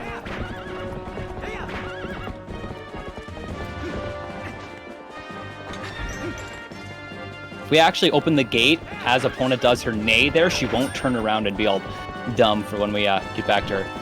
If you like bonk or mess up the movement at all there, opponent will be like spun around 90 or 180 degrees, and it's like a little, it's not crucial, it's just kind of like a, oh, thanks opponent. So right here, the important thing to look for is that Skuru is going to be using the Gale Boomerang on a Kargarok that's holding a bomb to blow it up. And then once you do that, he's kind of just going to abandon the cart right now. It'll be fine, don't worry. Yeah, so as long as we kill that Kargarok, we're pretty much good. Another Kargarok is trying to follow him. He can't make it through the load zone, it's fine. Yeah, the Kargarok just kind of despawns. Normally when you abandon the cart and try to enter Kakariko, I think there's a mini text that says, like, oh, you have to go get the cart. But you can actually do an LJA to get past that mini text and enter Kakariko, and that's just faster than escorting the cart all the way, so... Yeah, so use an LJA with the Gale Boomerang out of bounds, and gets into the loading zone. Good stuff.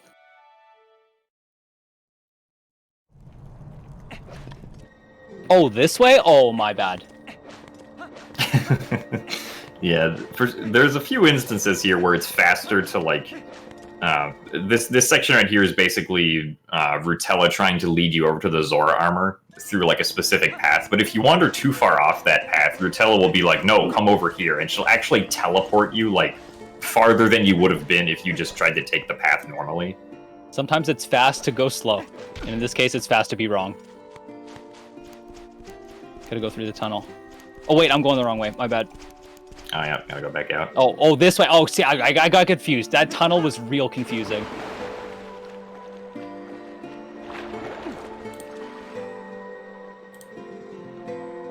Yeah, the wagon was fine. I mean, they made it in. A little fire never hurt anyone. They look fine to me, dude. Yeah, exactly. I mean, we're all here. I'm getting the Zora armor. All right. We are leading up to one of the most RNG heavy parts of the run. We have to go slap Bo and steal his boots. But first, we get to run across fields. Yay, more running. If there's any donations, Fox, now is a prime time. We have not had any new donations, but since this is running across the field, this calls for a running montage. We need to get the running montage music in here so that we can... Oh, wait, no, there's the MCA. Sorry, bye. Yeah. Kind of. It's okay, I'm working on the milkshake machine here. It's going to be finished by the end of your run, I promise. Then we all get milkshakes for the death of Ganon. That would be nice. Heck yeah. My body says no, but my mind says yes. Speaking of milkshakes, we are going to be slapping Bo here. Celebratory Ganon killing milkshakes.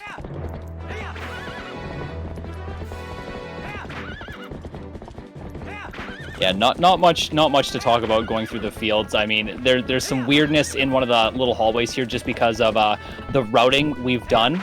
So like in this little corridor, it's going to go dark and then light. I always thought it was because of a load zone, but I was incorrect in that. It's apparently because of a state mishap or like a state confusion. Jim, do you know more about that? Yeah, I mean, it's for some reason like the effect of like normally where it goes dark is where it's supposed to go dark to be like ominous when you're entering the Elden Twilight, but that effect just doesn't go away for some reason. Does that happen casually too, or is it just because of the speedrun route? No, it's probably it doesn't happen casually. It shouldn't happen casually. I feel like that would be somewhat of a weird oversight. True, that is true. Nintendo's actually pretty good about oversights and things like that. They clean up nice. Unless it's SD and you have early Master Sword. Yeah, we are just running all the way back to Ordon to get the Iron Boots. Normally you do this before the Fire Temple, but we didn't do the Fire Temple, so we're going to get them now. Lots of running. During all these sections, I'm trying to optimize the spurs with Epona to draw them out and obviously like not have any downtime where I'm not using spurs. You do have to wait for them to recharge, but it is something that you do have to be mindful of when you're running. Just spur management.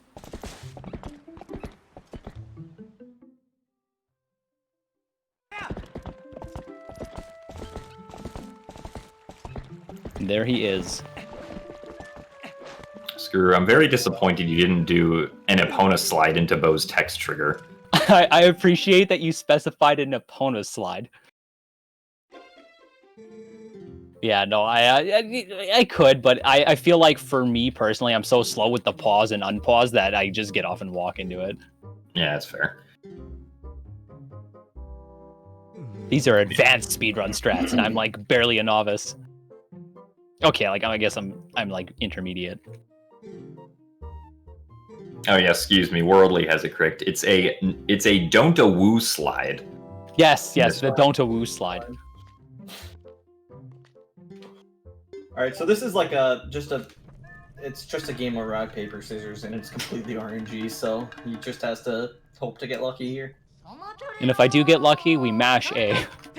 No. Oh yeah. No! Oh! Oh, classic Bo. Yeah, this is classic. One of the biggest RNG time losses in the entire run is Bo. Oh my goodness. There we go. Finally got a break. Alright, who's ready to do it again? Yeah, we do have to fight him twice. Nice slap Bo and steal his boots. I am taking advantage of the right trigger mashing that I mentioned earlier because it counts as a secondary A button. So if we get good RNG off the bat here with a B attack just like that, I can do the one cycle because I can mash twice as fast. Very nice. Second fight. Good second fight, at least. And then if I L target during this little cutscene transition, I save like 1 or 2 frames just because I'm L targeted. It's really weird. Actually, you can save up to 3 frames with that L target. Ooh, 3 frames. 3 frames. 3 whole frames. Just like box break. Those are the essential tricks. That's 6 All right. frames overall, dude. Yeah, that's what? Oh no, it's 30 frames per second game. Yeah. Something like that. 0.2 of a second. Alright, now off we to get the to water tower. ride Epona all the way back to Falby's hut. Yeah, that's his name. What?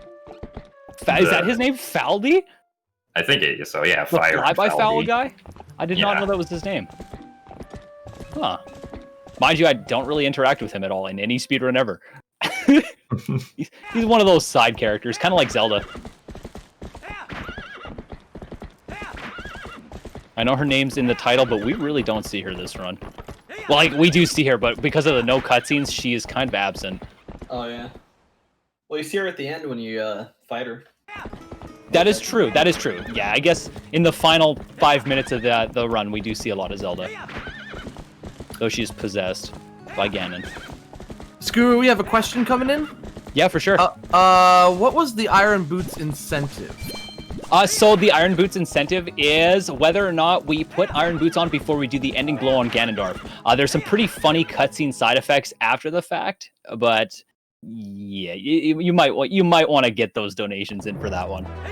Heck yeah, who wants a comical ending? I do. Wait, it wasn't wear the iron boots for the entire rest of the run? No, don't say that. We'd be here for days. I don't know. There were some interesting people who decided to do a Twilight Princess speedrun at AGDQ 2020 with the iron boots on literally as much as they possibly could. That was an interesting long was night. Yeah, how long was it? I'm pretty sure it was like only 5 hours, I think. Really? I felt like it would be a lot more than that. Clunking around. I just like imagine Ganon at the top of the castle, like any minute now, my nemesis will be here. Yeah. Clang, clang, clang. Yes, any minute now. Breath of the Wild definitely has that problem. Like you can go you can fight Ganon in Breath of the Wild and beat the game within, well, say 35 minutes if you're decent at the speed route. But like, you can go beat him at any time. So you're out there collecting butterflies, building up Terry Town, and Ganon's just sitting there like, okay, and Zelda's like, well, thanks for your help. Should be good. Oh, good slide. Alright, so there's this small little thing he can do here where he can do a sword slash to like clip through this tiny opening in the wall, and if he does it right, he can get down to Lake Hylia a little bit faster than talking to the guy here. And not wasting rupees. That's true too, yeah. Not a hard trick, but I am messing it up.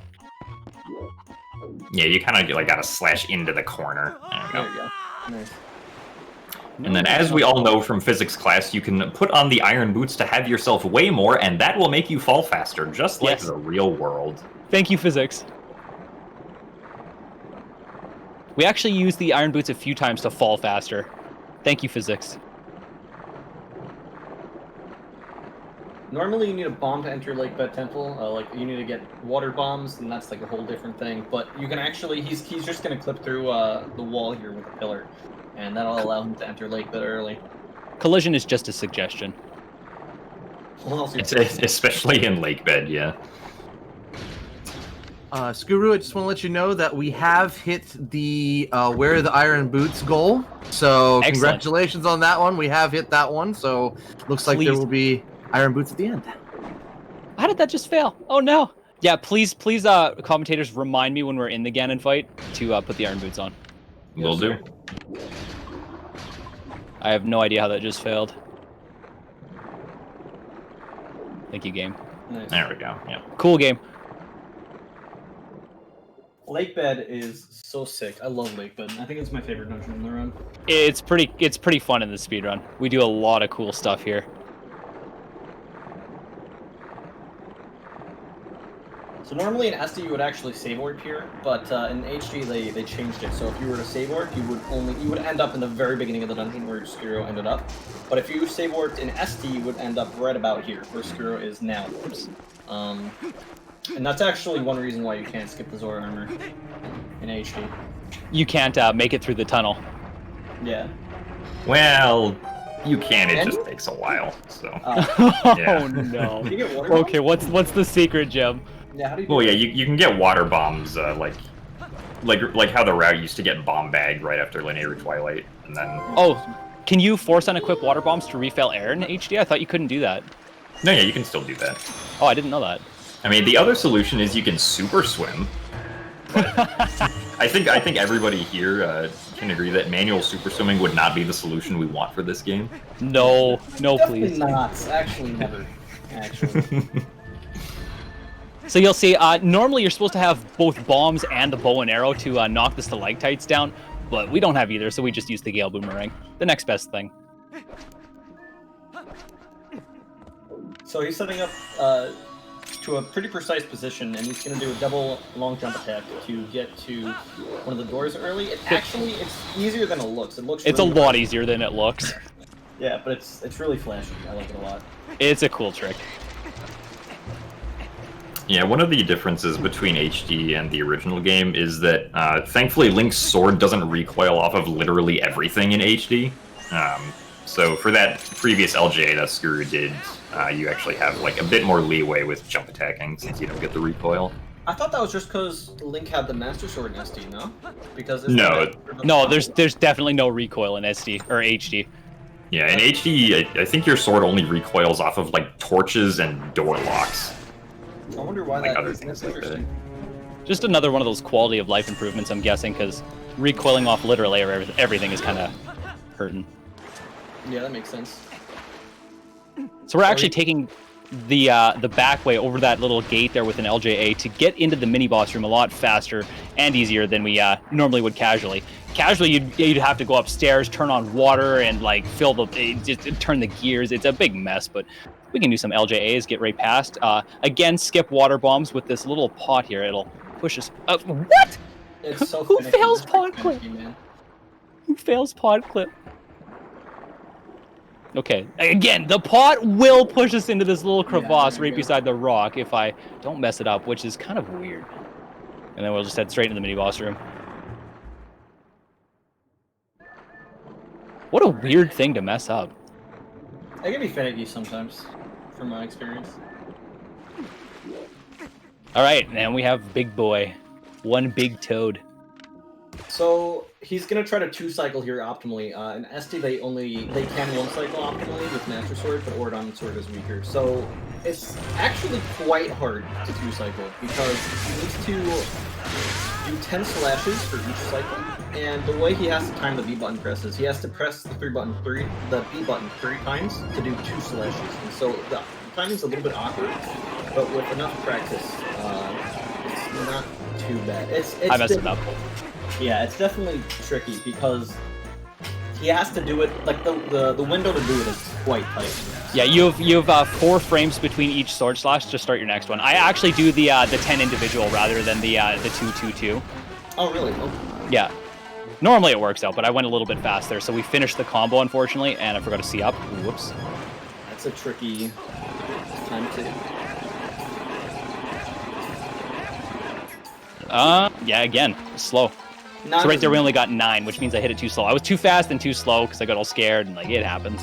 Not a big deal. Yeah, that's not part of time to... It saves a couple seconds, but it's not the end of the world.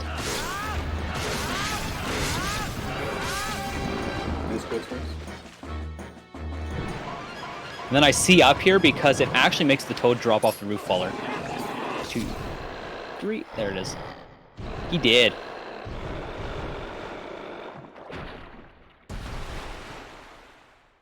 Interesting place for an item to be. Yeah, he was hungry. And now we have the claw shot.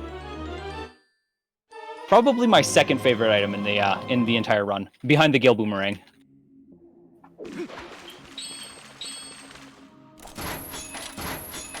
Okay. So usually these dungeons follow a pattern. It's get the item, get the boss key, and then you go to the boss.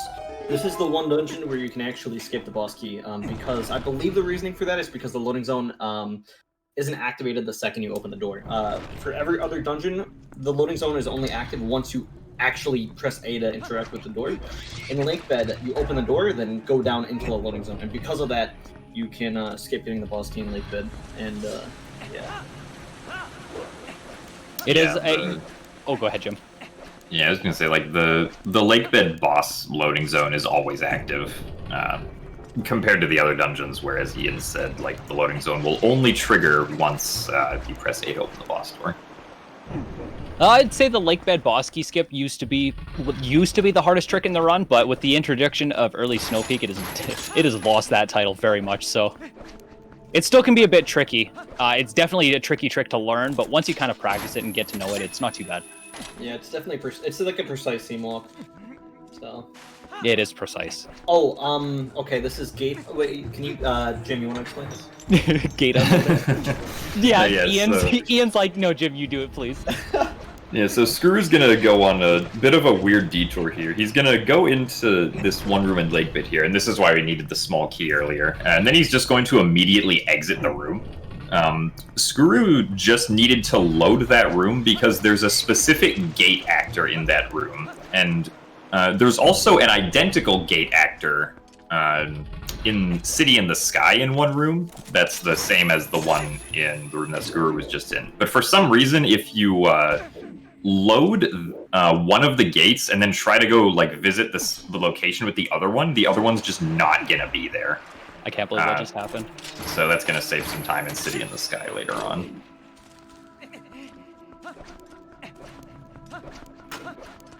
I can't even remember the last time I fell through the bridge. This is marathon luck. Well, we were a little bit too far right and see what happened. Yeah, I was way too far right. But I in recent memory can't even remember the last time I did that. Big oops. That's okay. Hard trick, man. Hard trick. It is pretty precise for the sword slash in the clip here. But yeah, it was just a little too far left, or too far right. There we go. So he's gonna seam walk and then do a little bit of specific movements to get exactly right above where like the little boss chamber is, and then you can go over into the loading zone. Good. And I'm grabbing a safety fairy, like I always do. Yeah, good idea. No, I always grab the safety fairy.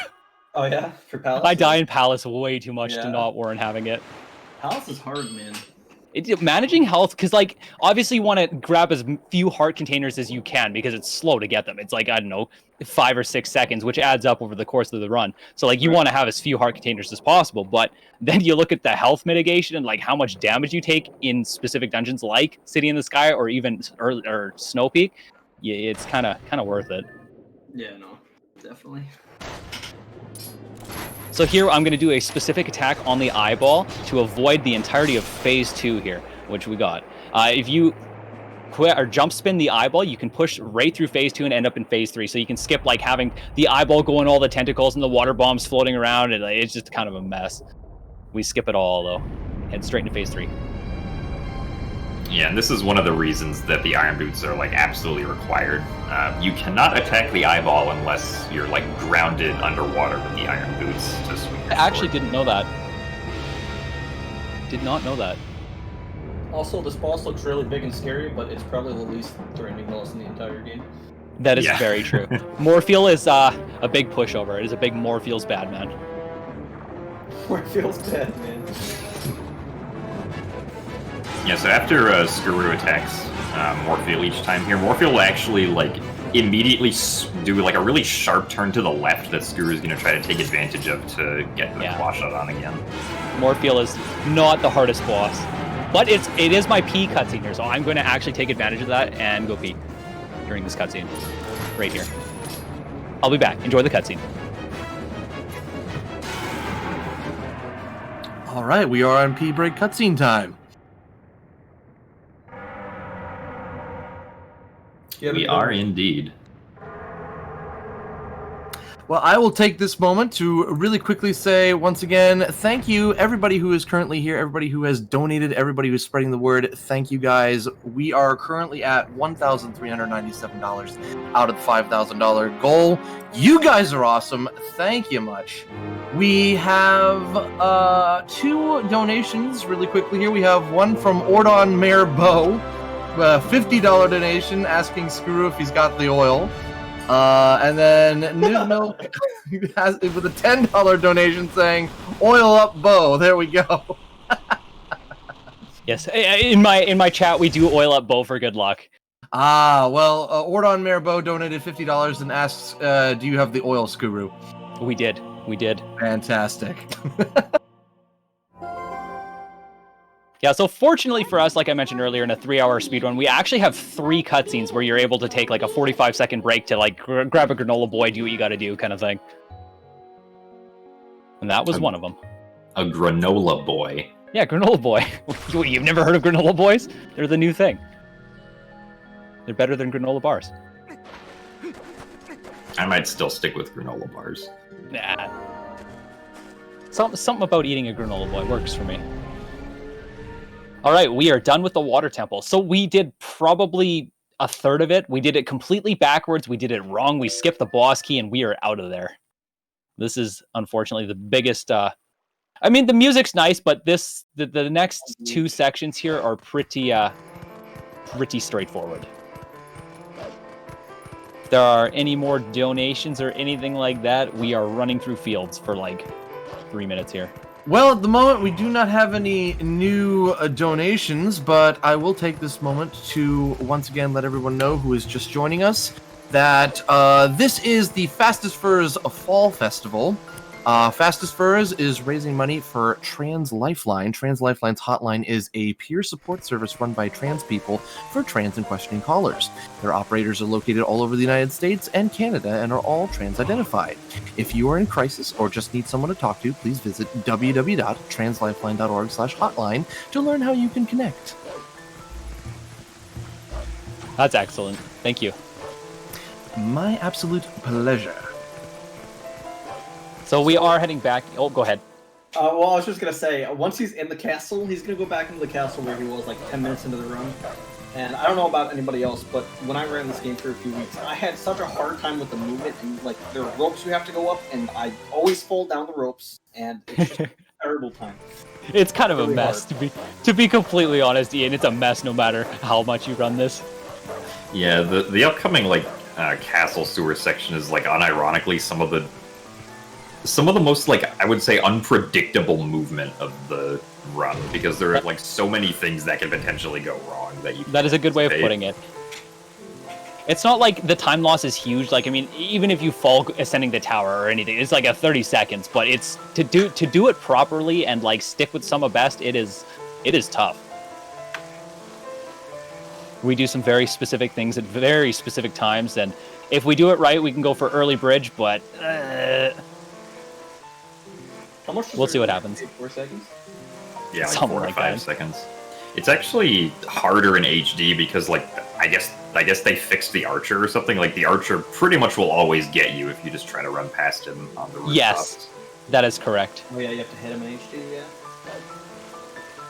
Yeah, you have to hit the archer at the bottom of the ramp and the one out on the rooftop.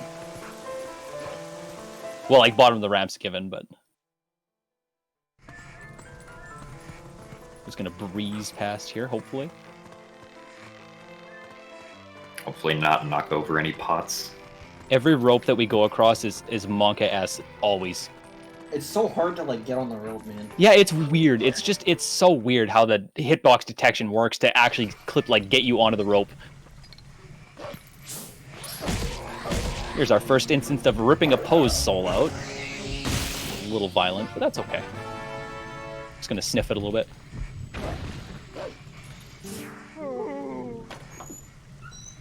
And into the sewers. I mean, who doesn't have a treasure chest in the middle of their living room that ends up in the sewers? Oh, you just reminded me. I've got to go clean mine. Hold on. You have to go clean your sewer chest? Oh, okay.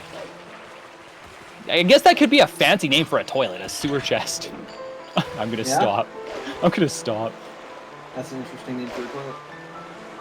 Wait, you don't call it a sewer chest, Ian? Dude, I don't think I have. No, I can't say I have. this is 2020. 2020, yeah. Gotta get with the times here.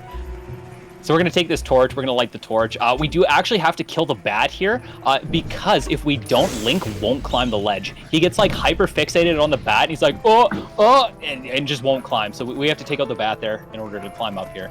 Just a little nuance thing. Don't need the fire anymore, and we're on our way. All Chat, right, that's a we flush cleaned the it. joke.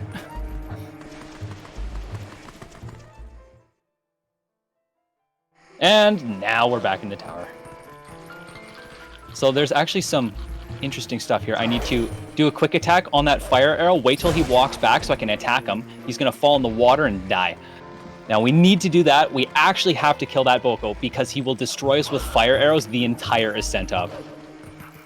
Destruction. And now we just hopefully get across the ropes unscathed, make it to the top, and head outside.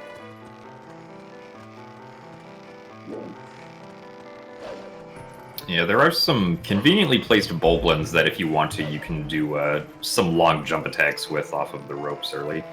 They're a little spicy though, so we're gonna just play it safe here. I can't say I blame you. It's so easy to fall doing those.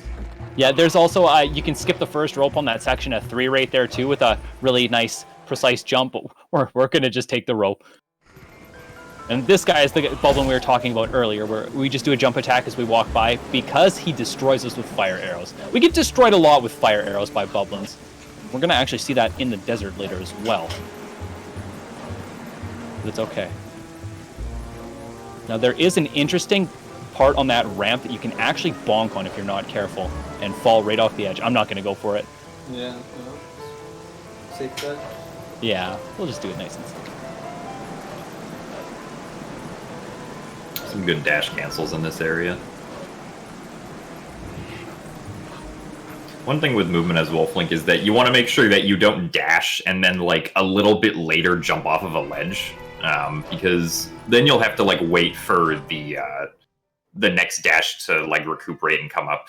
For a dash cancel to like actually cancel the dash, you need to do it. You need to do the cancel whether or not it's with a B attack or a jump off a ledge within 11 frames of activating the dash. Is that how long you have? 11 frames? Oh. 11 frames. Otherwise, And you this have to game wait 59 frames for the next dash to appear. That's like 2 seconds. That's unfortunate. This game, I'm pretty sure it's a 720p 30 game. It can be 1080p. Oh, I will be. I think I'm running it in 1080. I mean, for me, I am. Doesn't look like you guys have it in 1080 though. Oh, that's probably because of. Never mind. That makes sense because the interface has like webcam and stuff on it. That makes sense. Yeah, this isn't Breath of the Wild where it's limited to 900p. That's so weird. Like, I get it, because it's a pretty intensive on resources game, but at the same time, it's like, oh, I'm playing in 1080, why is Breath of the Wild? We can actually just... Go ahead, Ian. Okay. He's just gonna do something, a minute buffer here. Whenever he minute buffers, like right as the wind blows, he'll get another cycle of the wind blowing. So he just pulls out minute real quick to turn the bridge a second time. That's all. Ropes. Yes. We are done with ropes. We made it past the ropes. That's a victory. That is a victory.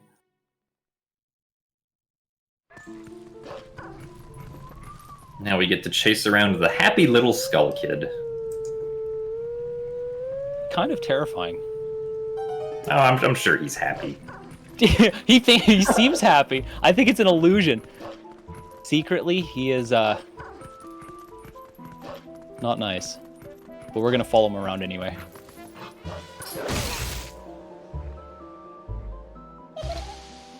Now, see, he's laughing. That smile, though, I feel like that is a forced smile. You think so? I think so. Fortunately, going through the Lost Woods here, it's always the exact same direction and the exact same path, so once you memorize it, you know where to go. And if you actually do your movement good enough, you won't get attacked by the weird scully these dudes. I don't know what they are. They're like skeleton puppets. Yeah, I believe their name is like just the puppets. The puppets.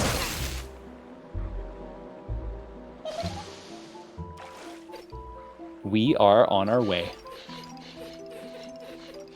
Yeah, so we have to come here to the Lost Woods just to eventually get the Master Sword, just sitting in the Sacred Grove. Yes. But we have to make our way through the Lost Woods to get there. Luckily, we only have to do it once in the speedrun. Casually, you end up going through the Lost Woods twice, the second time to get to the Temple of Time, but we completely skip that. We skip it all.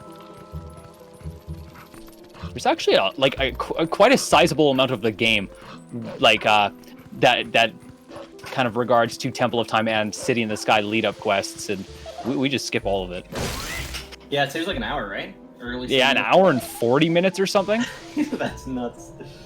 And we do it, and the trick is so easy to do too. Like it's one of the easiest. We'll see that later though. It's really cool that it works. Yeah, it's super lucky that it works. They even tried to patch it. They tried and failed. Yeah, when I say it saves an hour and 40 minutes, that's over like playing it casually. Definitely not in the speedrun. So imagine in the speedrun it would probably be like a half hour. No, it's I think on ZSR it's listed as an hour and 4 minutes. Oh, okay. Of a time save when we're having to casually do Temple of Time and Snow Peak Mansion. Okay, I mean, you have to remember that the bow is also required for Temple of Time. Oh yes. Yeah. So, And like you'd have to do the hidden village quest and all the Ilia quest line and Yeah. Yeah, for this fight with the Skull Kid, Skuru's making sure to stay away from the Skull Kid until he begins blowing his instrument again. Because otherwise, if you get too close to Skullkid's just gonna teleport away, which wastes time. he goes hee hee hee and then leaves. All right, we have made it out of the Lost Woods into the Sacred Grove. We got a spicy puzzle coming up here though. But first, some more howling. Skuru, I have a challenge for you. All right, I'm ready. I dare you to do this next puzzle blind. Okay, let's do it. I do it with my eyes closed. Everybody donates $5. I think that's fair. Kidding. Oh man, Skuru was going through this puzzle right now. I am. Oh, he gets the turn. Very nice. He is on the optimal path to victory here. Oh, he does another turn holding down on the control stick. I can't believe how perfectly Skuru's doing this puzzle right now. It's absolutely mind-blowing to me. Oh, the other turn, yes.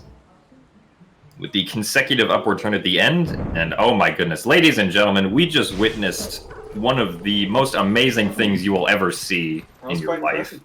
Yeah, Can you do the rest not of like it? it's the exact same every single time or anything. Nah, nothing like that. Okay, well, you're not supposed to mention that. No, it was actually impressive. You can clap now. No, I'm kidding. It is yeah, the exact same every single time. Once you memorize it, it's very straightforward. I'm not gonna reveal the secrets on how I do it without looking, but audio cues. You know, I hear the human brain is really good at this thing called memorization, at least for That's some also things. very true. That is weirdly true. Though after this cutscene, we are coming up to the big boy trick, the early Snow Peak. If we get it, say even within 10 tries, I'll be happy. It is a mess.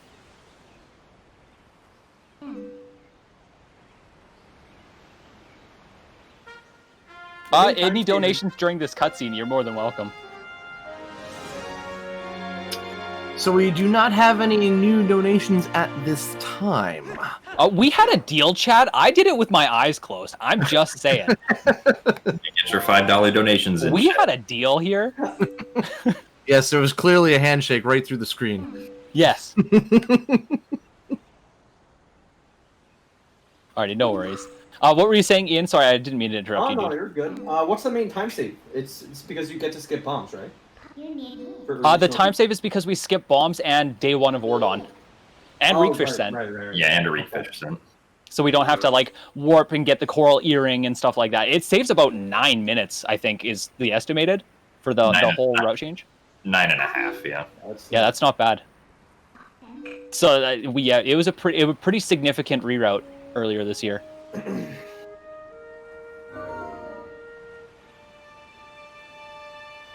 All right, gotta get ready for the big boy trick. So yeah, before this was found, you had to get the Reekfish sense, and what that allowed you to do was there's four void out triggers, and when you got the Reekfish scent, it took out 2 of those void out triggers, so you could just walk up and get to Snow Peak. But they can actually get up to Snow Peak while still avoiding all 4 void out triggers now. But I believe it involves a long jump attack. No, it involves a super jump with Midna. Super jump, yeah. Yeah, it is very, very precise. We're going to be standing in the extreme corner of these void zones, manipulating a Wolfos with our movement and hoping that it does exactly what we want to get up. There's actually no RNG in this trick. It's all reactively based off of Link's movements. But that being said, the movements are so precise and nuanced that it can take a couple tries. Yeah, I mean, it's only consistent as long as you can consistently get Link's position down to, 10 decimal places. Not difficult. Yeah, it's pretty precise. So hopefully we can get it here. If not, like I'm totally fine. As long as we get it within 10 tries, I'll be happy. But it is a very precise trick. Gymnast was actually the first one to do it RTA. It was tasked by a guy named Eke, and then Jim was the first one. I think it was the fourth one to get this trick down. But yeah, it took me about 7 hours of working on it to get it the very first time, and then about 30 hours to kind of get it relatively consistent. So hopefully we can get it here. Yeah, trying to position yourself up for this trick sucks because there's like not really a great visual cue for doing so. So Skuru's going to be holding down B to begin the midna charge attack. He's going to be moving to the left to try and catch the Wolfos in the midna charge. Doesn't quite make it though, so he's got to try again. The idea is to catch the Wolfos as it's going up the slope there to have the midna target on it, so that when it gets all the way up to the top of the slope, you can do a really big midna jump up to where it is to skip over the void out trigger. Yeah, unfortunately, it is just a super precise trick. And might take us a couple tries, and that's totally fine.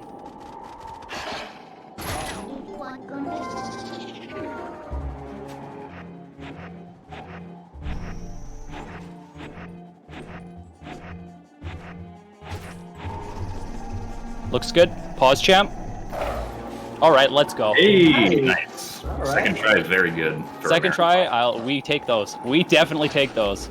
All right, so we are better than the last marathon run I did. That's okay. You had a lot more at stake with a lot better run. All right, we are heading up to Snow Peak. So we just jumped over the void zone, avoided the reekfish scent. We got our nice juicy time save in with the reroute. Nice words. And we're heading up to Snow Peak. Let's do it, boys. Yeah, so the big advantage of coming to Snow Peak early, instead of going to Arbiter's Grounds right away, is that one, you get early Snow Peak out of the way faster, which is nice. And it also allows us to get the ball and chain before going to Arbiter's Grounds. The reason we can skip bombs in this run completely is because you can basically just substitute the ball and chain for all of the normally required bomb uses that the game tries to throw at you. That is correct.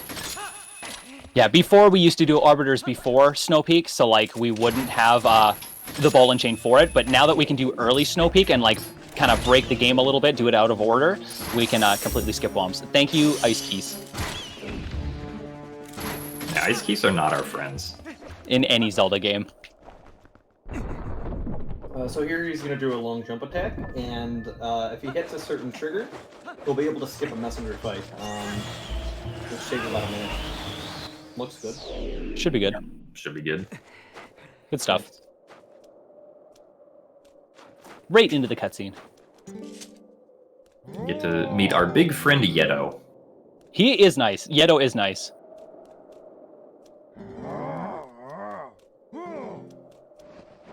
But now we have Monka S snowboarding. Thankfully, in the HD version, we do, like, because we actually skipped that messenger fight, the fog doesn't despawn like it should. It's much worse in SD. We can, fortunately for us, see a little bit better, but it's still kind of a little bit of a tricky snowboarding scene here. If you guys want to, I don't know, donations even, talk about something here while I focus, because this is a focus spot for me. We do have new donations coming in. Perfect. So while you're doing them sick tricks right there, we've got Nerd Sassin coming in with $10, saying, okay, well, he did the puzzle blind, so there you go. We got Mr. Jerky Jerky with $5. He did the funny puzzle blind. Anonymous with $5, as agreed, $5 donation for the blind puzzle. Kira Bunny with $5 saying, fine, a bet's a bet. And just because I was also very impressed, I dropped $100 for that puzzle being just knocked out. So I just want to say, your run has impressed me greatly so far. Well, thank you very much. I appreciate that. And then the British Andy with $5 saying, keeping my part of the deal. Nice work, Skuru. And well done to everyone for making it over $1,000 on day one. We are actually now over $1,500 as of right now. So heckin' yeah, get some hype in chat. Over $1,500. That was amazing. That's unreal, dude. Thank you, guys. what you're saying is I just have to play more of the game with my eyes closed. Just do the rest blind. Yeah, just do the rest of it for it. Yeah, right. Also, I'd like to congratulate you on your finished run of Tony Hawk's Pro Snowboarder, Skuru. That was very nice. Thank you very much. We did miss one of the 20 rupees, so I'll have to compensate later, but that is totally fine. So we're going to do early snow, or not early snow, we're going to do Snow Peak completely backwards, inside out, and we're only going to do about a quarter of it. We're not even going to kill the final boss. I was hoping you would say blind. Yeah, I'll just do it blind. I'll do this nice double LJA here blind. This is actually a really tricky LJA. If you do it blind, can we call it the bonk run? Because you'll be bonking your head all over the place. we could call it the unfinished run because we'd be here for days, probably weeks. Whoops. I'm not gonna lie, I'm very surprised that worked. Oh yeah, no, I've backed that up like that before. Yeah, so the LJA there works because the boomerang goes out of bounds and over a void, but if the boomerang is over like where the doors are at the bottom of the rooms, then it typically will not work if it's not far enough out of bounds. And right here, I'm going to target the freezer and do a side hop to get past an ice wall that you're not supposed to be able to get past. And then we're going to head out in the courtyard, use the key from the backwards side, and then clip into the mini-boss room. This temple is probably the most broken that we go to. Yeah, it just is like super out of whack in order.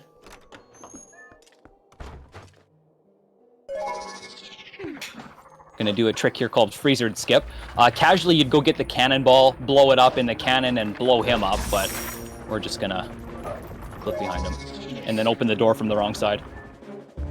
Yeah, this goes back to loading zones not activating unless you open the door.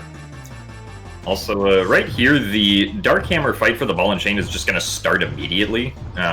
Normally that does not happen. You actually have to walk into the trigger for the fight, but because of the fact that we are coming here to Snow Peak Mansion right after we got the Master Sword, the game still has an internal value set called the Boss Flag, which controls like whether or not you've watched the introduction cutscenes for certain bosses or sequences.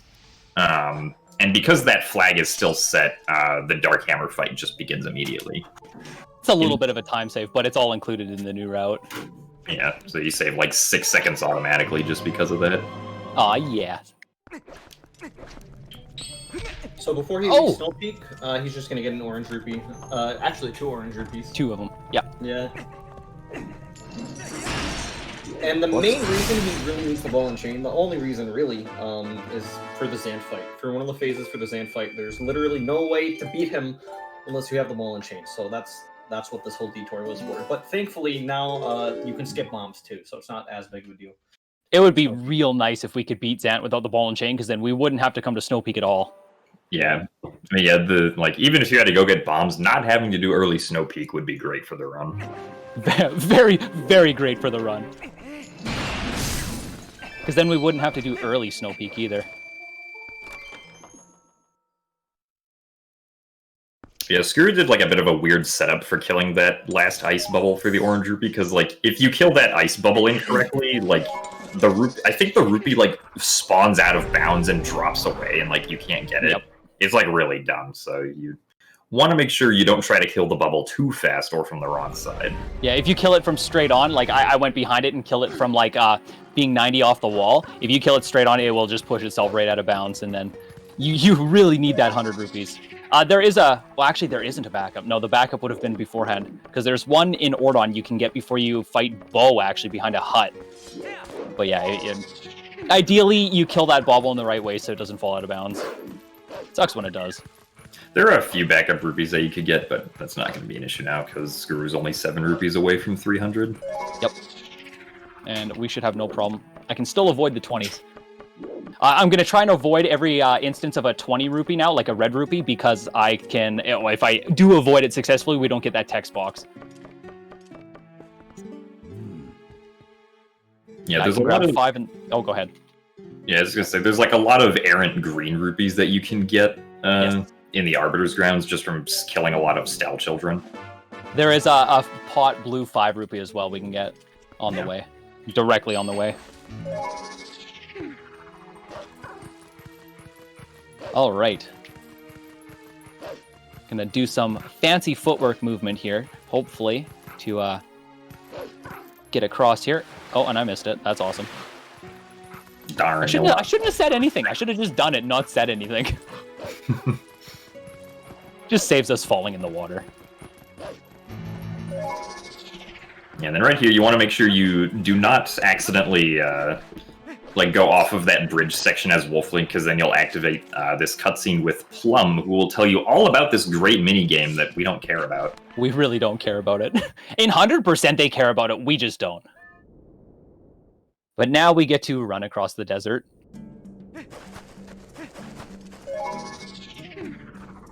For days.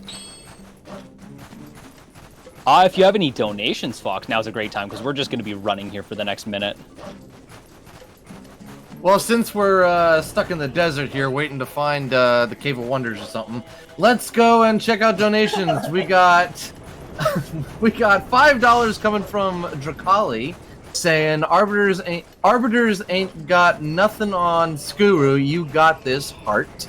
Oh, Drakali. And Nielsen has donated $5, saying, "Here's my $5." Thank you, Nielsen. Perfect. Thank you. Yeah, we're gonna get hopefully not tossed in the washing machine by Arbiters, but we'll see what happens. It is by far the hardest dungeon. I didn't know ghosts had a washing machine. Crap. What is this, Yeah, phasmophobia? You gotta keep the rags clean. That is true. Got to keep the ghosts smelling fresh, because we do have to sniff them. Well, I mean, they are just a bunch of dudes in sheets, so, you know, it's like, oh, hey, you know. Dead dudes in sheets. Dead dudes in sheet, yes. So normally you have to get a pig and then like ram through like the wooden barriers, but he can break the first one with a ball and chain, slip through it, and then go as Wolf for the second one and just kind of squeeze his way through the collision there. Yeah, that second fence, like the little squeeze there, is actually super, like, I don't understand it in the slightest. It's really sometimes tricky, I'll lose 30 seconds, sometimes I'll get it immediately, and I have no understanding of how it works. Yeah, the camera never likes to cooperate for that clip. Whoops. So. Nice movement. So in order to enter Arbiter's grounds, he has to fight King Bolvin, KB3.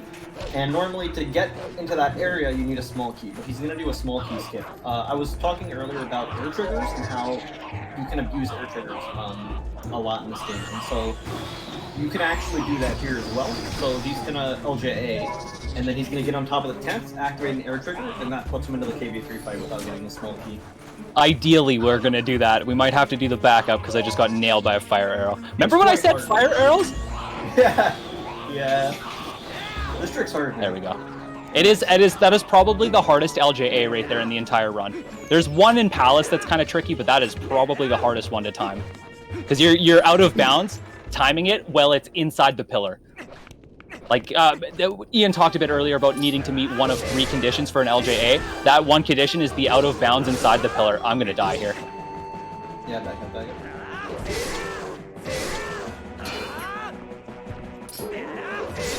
Luckily, we can just kind of steamroll King Goblin.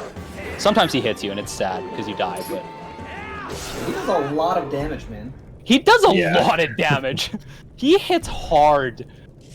But we good.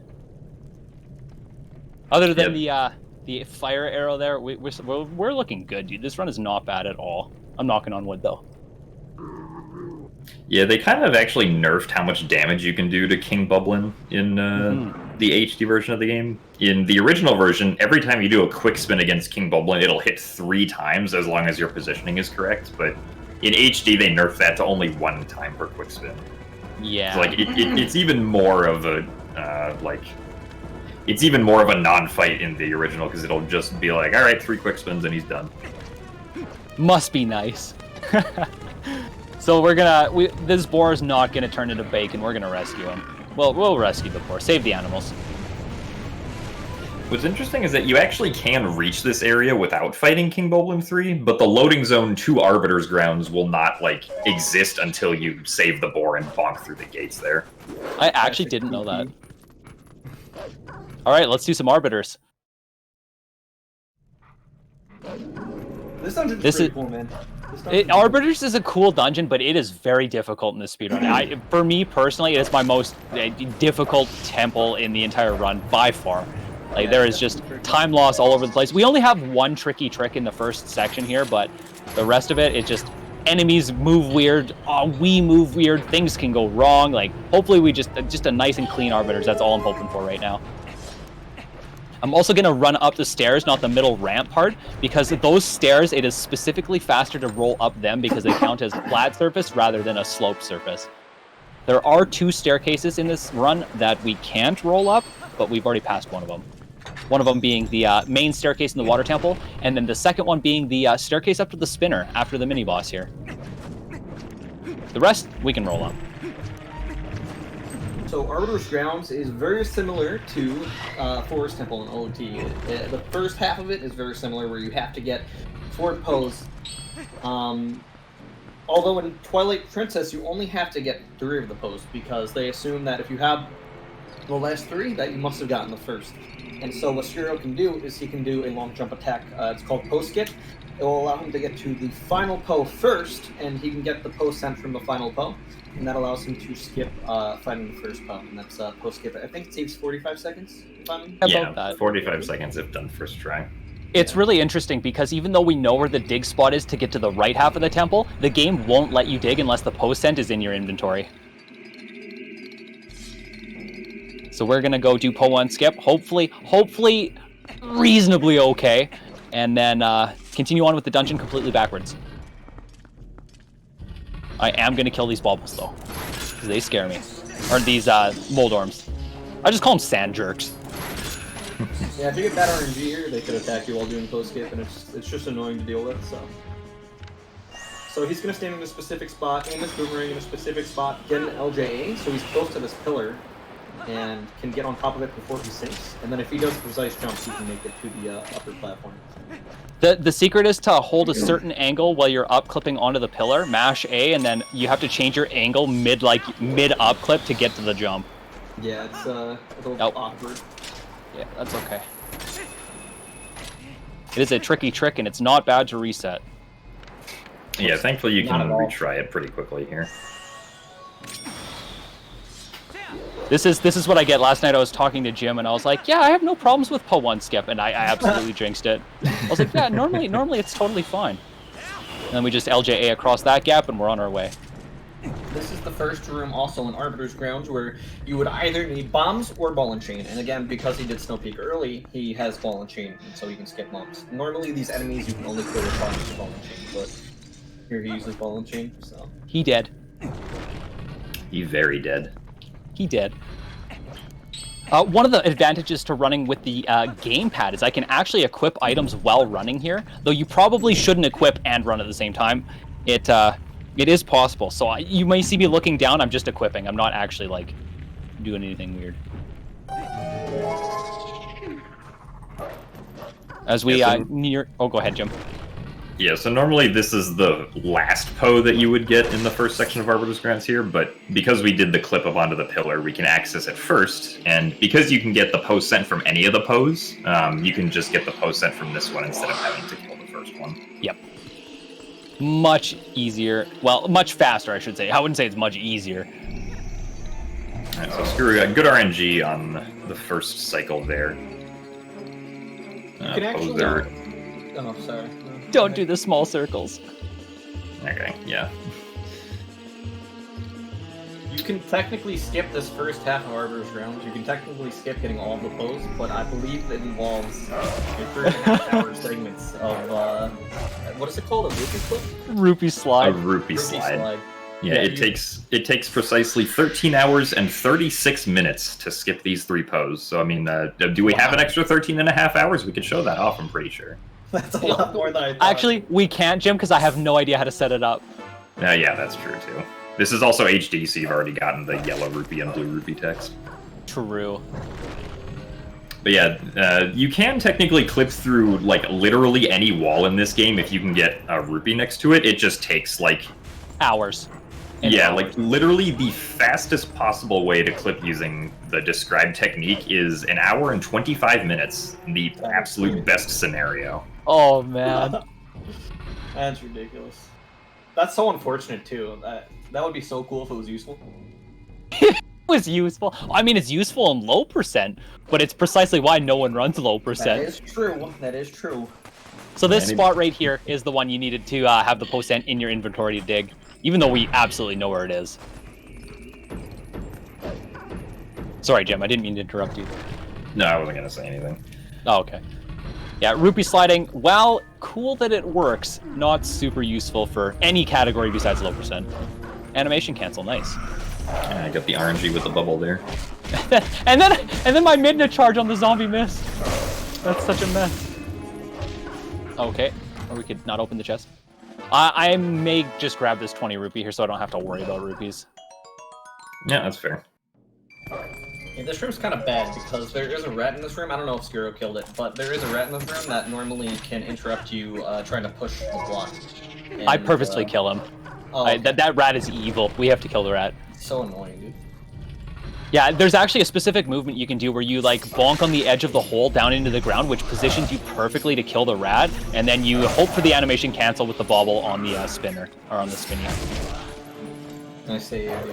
Thank you. Yeah, so good. Thankfully, the bubbles weren't in a position to attack Skuro while he tried to rip out the post hole.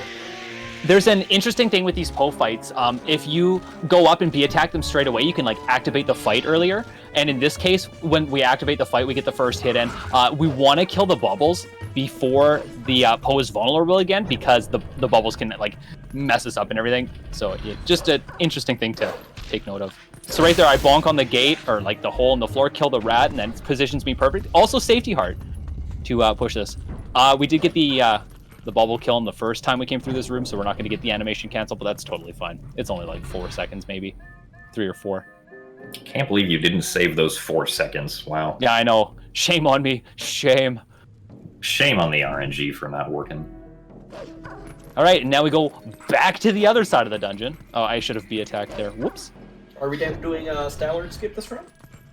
Yeah, Oh, yeah. we'll just do TAS-only Stallard skip. That would be a pretty cool way to debut it.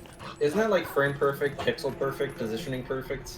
I don't know. Well, anything you about it. technically can't do it in HD because you Oh, can't really? all slide. Oh, okay. Yeah. So. Oh. Darn. Well, there we go. Jim has spoken. So yeah, the route to this dungeon might seem a little convoluted. You're probably thinking like, well, wait, why didn't we just get this Poe the first time we went to, like, get the 4th one for the post in? And the reason is because you actually need a small key to open up one of the doors. You don't actually see it being used because the lock is on the other side of the door, but you do need the small key to open it up. Also, I like the strat there, Skuru, of throwing the random them. skull I at couldn't. the... That was completely unintentional. But hey, whatever works, right? Oh, this is bad. How did that midnight charge not get the Poe in range? That was weird. I couldn't tell you. Sometimes weird things just happen. This is Arbiter's Grounds after all. My favorite is when the Poe clips into the wall and you actually can't get the post hole because it's clipped into the wall. Oh yeah, that's always lovely. And then you're just sitting there like, okay, come out of the wall. Okay. Watching the come on. timer tick up, you're like, thank you, game.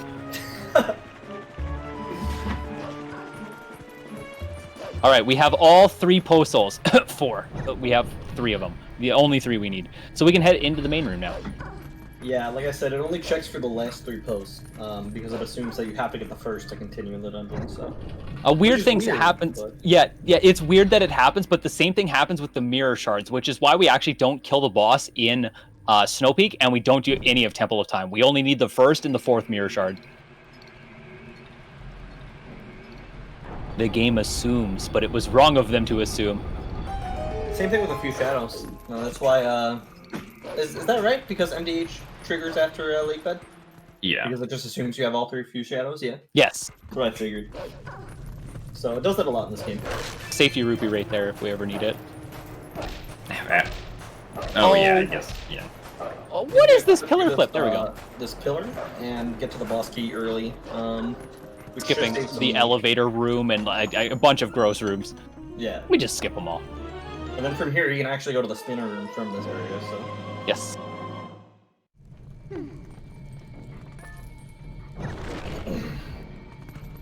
Yeah, thankfully you can just kind of like fall down this room and do it backwards.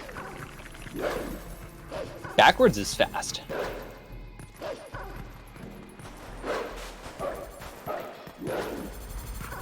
Oh, that's not fast. Also, yeah, like we've seen in Arbiter's Downs, you can pretty much just cross any like sand pit of any length by B attacking as Wolf Link. It's very convenient. I actually did not know about that when I played this casually. I would just suffer. Alright, so here's Skuru is gonna be setting up to try and kill all of these stealth with ball and chain. Very good. You have to do that to open up this gate here. Yes. The old bomb strat was way cooler. You would just you'd blow up you'd like plant a bomb on the first one and then get the second two to follow you, and they would all blow up, and you'd just be standing at the gate like waiting, like, hello gate, please open. Arguably way cooler, but that's okay. It's cool because it's 9 minutes faster on this route. And now it's time for the mini boss. Death Sword's kind of spooky. He is one spooky boy. It's very spooky. He's so spooky that some of the top runners actually are so scared of him, they just skip him. It is a very non-consistent trick for me, so we're just gonna fight him. I think I've got Death Sword skip like twice. In practice.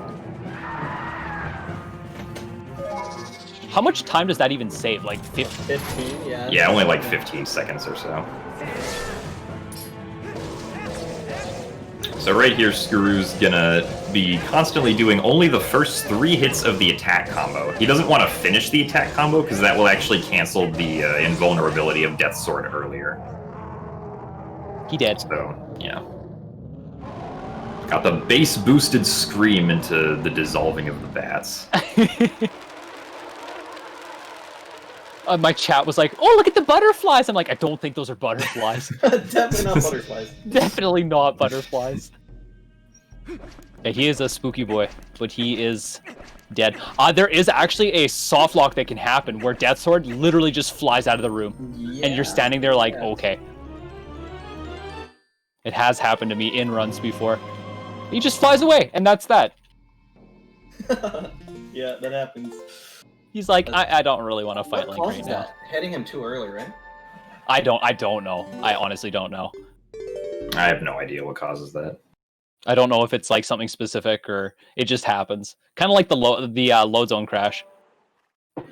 Once again, using the Wolf Link amiibo to quick load the save file. And I'm going to equip while running. Hopefully not running into anything. So it's faster to save work here than to head back from the mini boss room, so. Way faster. Yeah, this skips like all of the spinner puzzles that you'd normally have to go through to get the boss key, because we already got the boss key. Yes. We are heading straight to Stallard.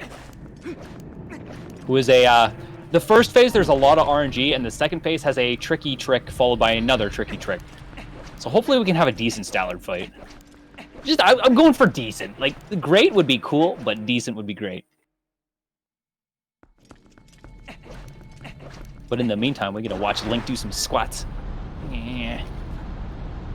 Well, yeah, he's got to work his legs up for the end of the run. Yeah, exactly. For the end of the run. Oh, the iron boots! Oh my god, that too. I thought you were making a pun. The end of the run. I was like, yeah, I guess the end of the run, but turns out I'm just a 3-head. Up we go!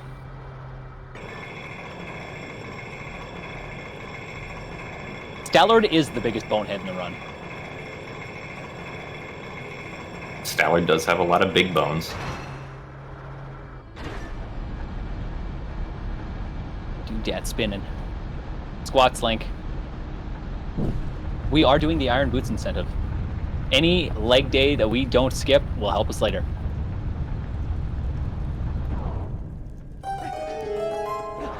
So Stallard is actually quite RNG heavy. The first phase is quite RNG heavy. What he's going to do is he's going to have to use the spinner on like the very base of Stallard 3 times. And each time there are more soldiers that come out of the sand and like try to block Link from hitting Stallard. And their positioning is completely random, and it's just really it's just RNG based, really. It's just hard to get around them sometimes. Yeah. If they spawn in the wrong place, you're just he's like, okay, cool, thank you, Stallard. He's kind of a jerk. Hopefully we get decent RNG here, though. Good burst. So the first one's a freebie, second one our guys spawn in our way, and the third one we have to do a bank shot.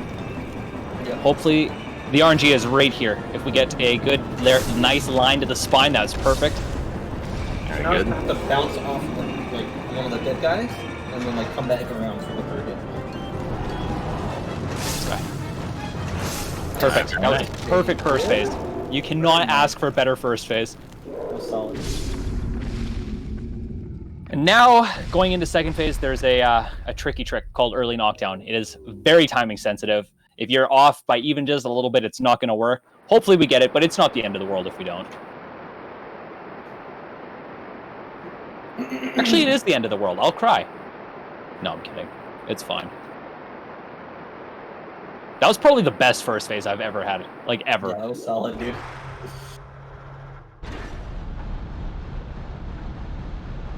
Once again, doing some squats. So, I And don't now know, we have are you, the big cutscene. What's are up? you using an audio cue for this? For this fast knockdown? No, I use a visual cue, actually. Okay. So he's That's gonna probably wanna- why it's very inconsistent for me. Maybe. He's gonna run and then he's gonna pull the spinner. He's gonna move in a very specific way and then he's gonna pull the spinner at a very specific time. If he does everything right, it's quite precise. But if he does everything right, he'll knock down Statler quickly. With a trick called early knockdown. Indeed. I think it saves 20. 40. Wow. Okay. Well, we got it. Let's go. Hey, Yep. Woo! good job.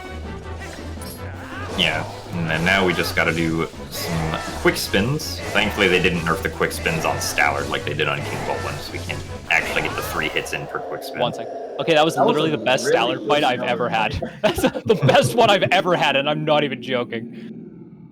Let's go. Good stuff, man.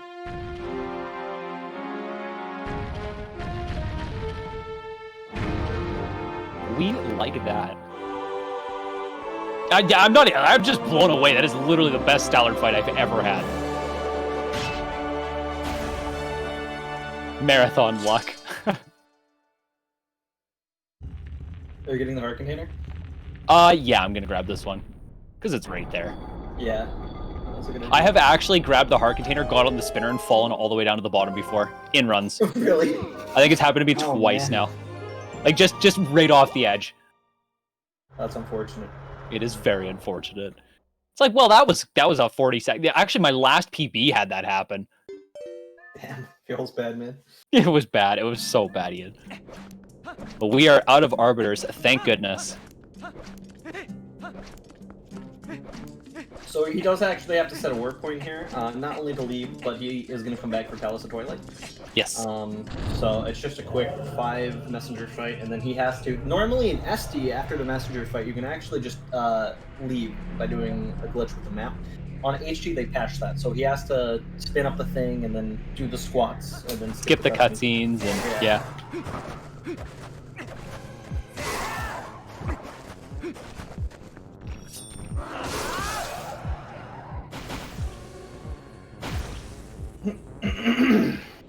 I am warping to Kakariko. I have to remember that. With the route change, like, it's ingrained in my brain that normally I'm not even going to say it because I don't want to mess it up. But we're warping to Kakariko.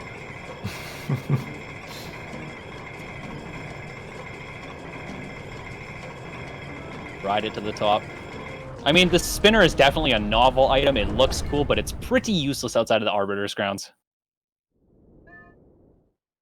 Yeah, other than Arbiters and like the 2 times in City, I don't think you use it ever again. Oh, and Gans. Hyrule. Yeah, Gans. All right.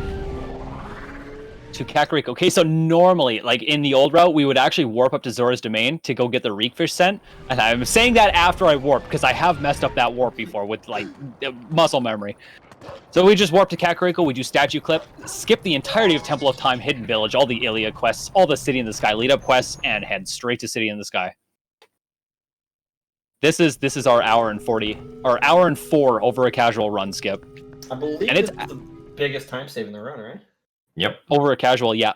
Biggest And it's in the game. one of the easiest tricks to do too. I have to watch in before I mess it up. It's All a little you bit do more is- precise on HD because they tightened up the hitboxes a little bit more. We just saved all that time. But, Hour and 4 minutes saved. yep. Yeah, so in the original game, you can do the same thing as we just saw there. So in an attempt to patch that, the developers were like, okay, let's make the statue hitbox bigger. And so they did that. And it's actually interesting. The clip does not work if you try to use the instant Quick transform mechanic Yeah. that the game has. You have to specifically call Midna in HD to have the clip work. Yeah, it's super cool that that's available, that we can do that. Because Temple of Time, while it is my favorite casual dungeon, it is very long and very slow. It is long. And requires And requires the bow. True. What was up, Ian? Oh no, here's the 300 rupees you needed. Yes. Fixing the cannon. And we no longer have to worry about rupees.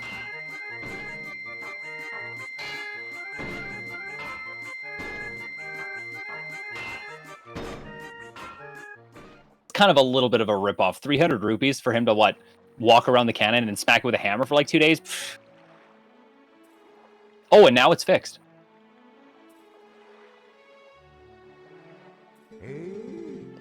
Now would be a good time for donations. We do have a couple cutscenes coming up here that we have to mash through. Fantastic timing. We actually first have an announcement from Sabera real quick. The Axiom Verge bid war is currently at $45 for Speedo, $5 for no Speedo. And Sabera wanted to let everyone know that they want to make things a little bit more interesting. After their run, they will match whichever total loses to incentivize people to back the underdog. So whichever total loses, Sabera will match. So thank you, Sabera. And so, guys, that's just letting you know about that Axiom Verge bid war right there. As for donations, we have one donation from WAG, $5 from WAG, saying, Speedo or no Speedo for Axiom Verge? Why would you want a Speedo when you can be wearing nothing at all? That's how that Feels works. like I'm wearing nothing at all. Nothing at all. Nothing at all. Perfect. So in the speedrun, this dungeon is actually the first time we see the man chickens. And there's a lot of them in this dungeon. Yeah, they are terrifying. They have some features, and there's 16 of those features on their body. I'm not going to say what they are, but if you count, they're there. And yeah. Yeah, so the official name for the man chicken is like the Uka. In case anybody is confused. When my friend and I did our very first playthrough of this game back in 2006, we were like, why would they name a character Ook? I'm going to actually safety save right here. Yeah, good idea. Okay. What do you think they eat up here? At each other? I don't know. The Helmosaurs? Maybe. Yeah, maybe. Should be So okay. he's going to do a trick called fan skip here. And so essentially, there's a trigger very close to the door, and that activates the spinning fan up top. But if he is really careful about opening the door and opens it before hitting the trigger, he can skip the fan from activating. That allows him to get to the boss key earlier, and that saves about 2 minutes. The reason I did my safety save there is because the optimal movement with Link is to do a roll holding left, and sometimes, like, if you're just in the wrong position or something, you can trigger the fan by accident, and yeah, if we trigger the fan, I actually don't remember how to do this dungeon casually, so we're going to safety save there and hope for the best. It's okay, I would have led you through it. No, thank you, Jim. Would have been a live speedrun tutorial. Yes. You go over here. Over where? Okay, back to the very first time I played this game, it took me and my friend 5 hours to get through this temple. We got very lost. We had a player's guide, too. It was a mess. It was a big mess. Yeah, But we did get through it. Dungeon casually, too. It turns you around and it chews you up and spits you out. Luckily, we do probably a third of it. We do it completely backwards. We do it completely wrong, and then we get out of here. So that key that he just picked up, that's actually pretty important. That's going to be his spawn point, because he's going to do a trick here called Argarat cutscene skip. Normally, there's another trigger, and that starts a cutscene where, like, the dragon breaks the bridge. But if he does a little trick here, I don't know how he's going to... Are you going to... I'm going to do P-Hat. Okay, Yeah, P-Hat.